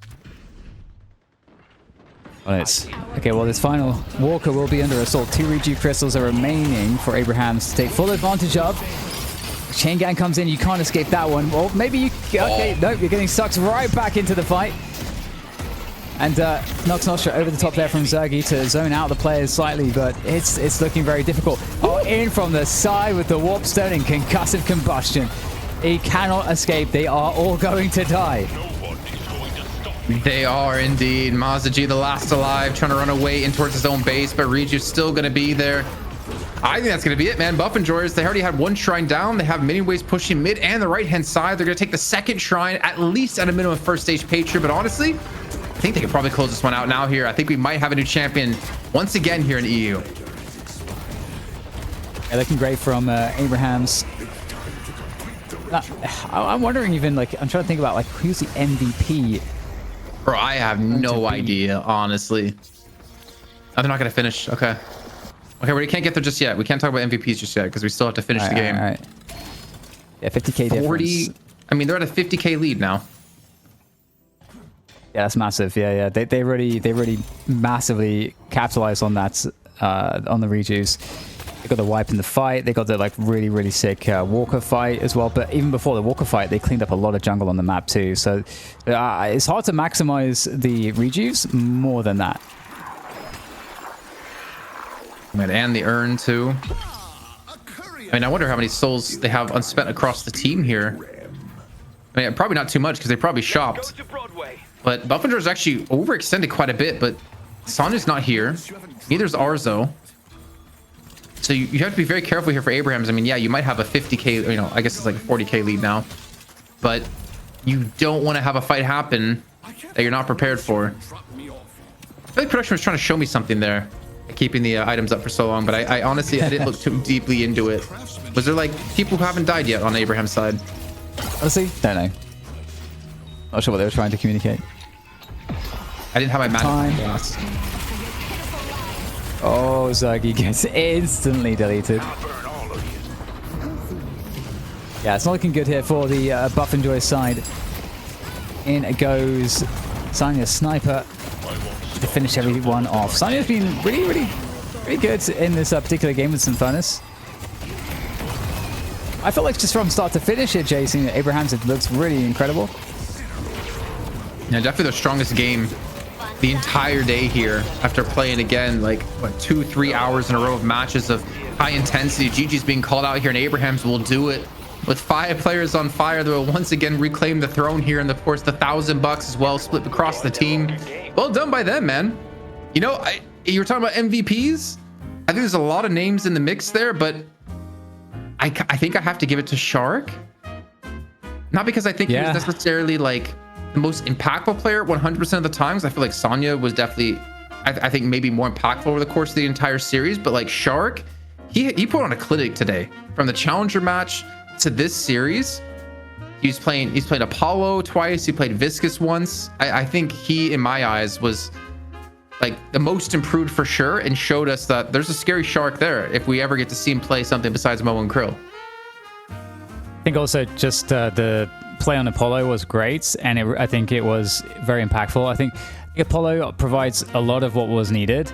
You get a lot of early lane strength, and you can get way more active into the early mid game on the roam. And I think I liked, again, I feel like there was much more bridging between the roles in this game for Abrahams with the comp. And I do think Taz on the Bebop performance was a really important part of that, especially doing so well in that mid lane with Sharik on the Apollo. And then, of course, starting to get that left lane that we just saw there, and starting to roam and to create opportunities, keep the pressure on. And I think that pressure game was what was kind of missing in the previous map that they lost, and that's where Buff and Joyous took so much advantage. So I think Taz did a really good job at helping to solve that problem. So big shout outs to Taz too.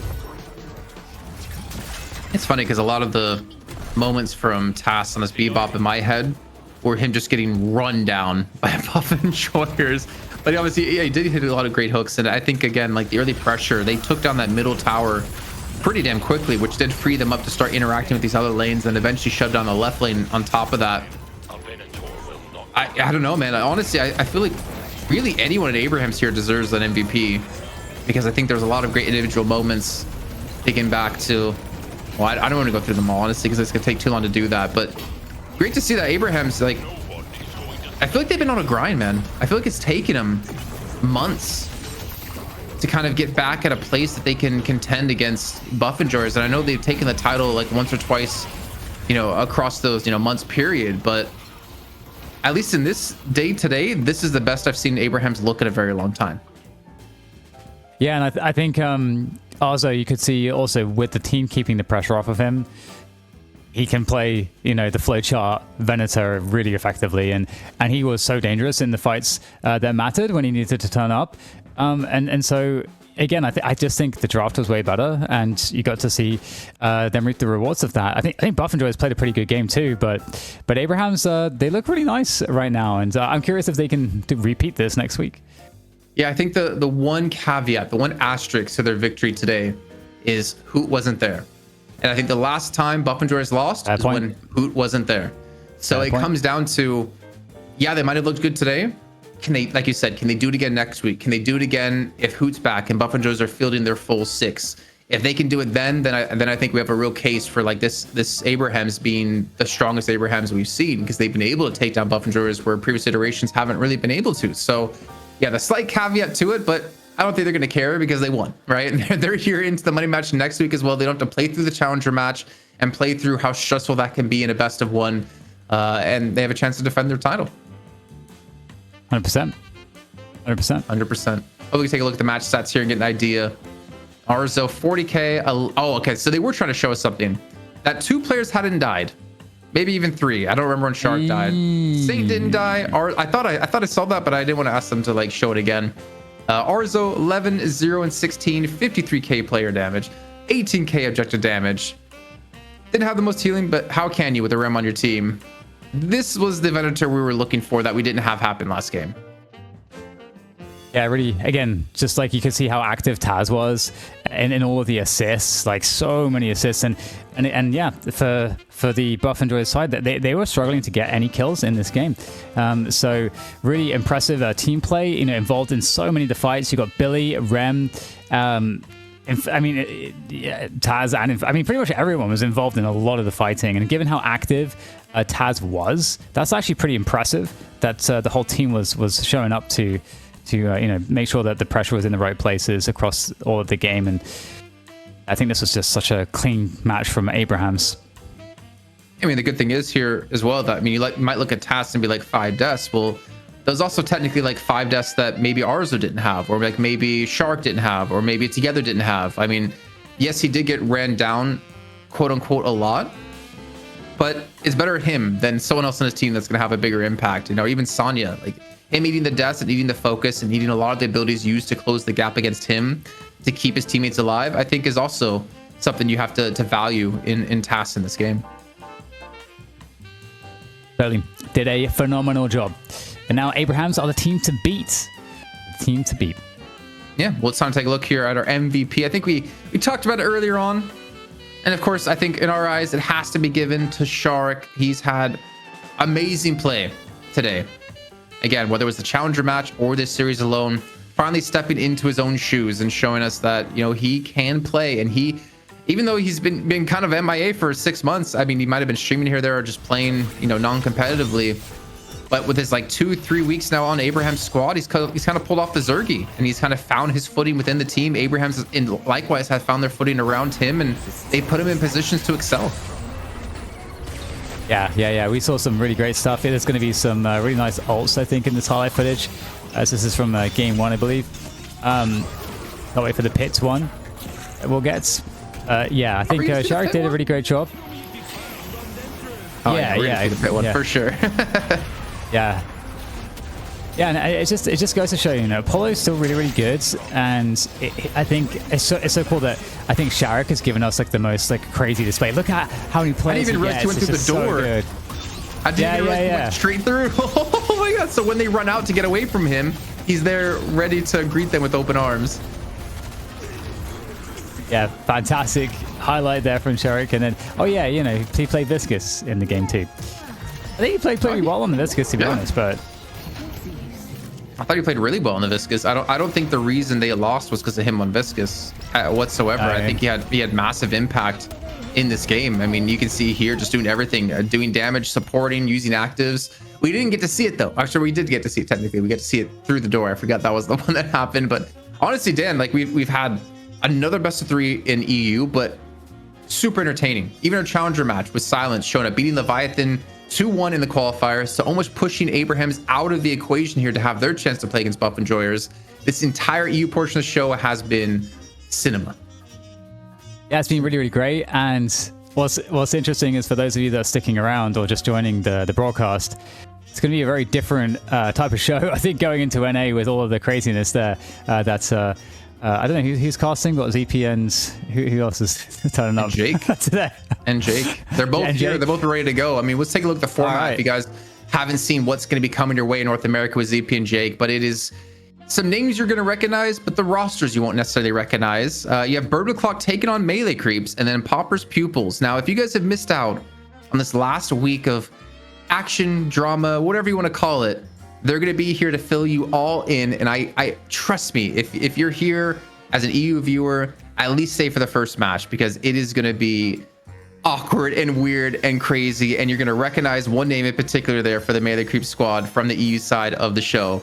I can't wait to see what's going to happen in North America. So you know what, Dan, I'm just going to have a shut up, be done talking. I'm going to send us to break because I want to get into NA as soon as possible. Thank you all for tuning in. Short break, and we're coming back with the craziness that NA is yet to bring you.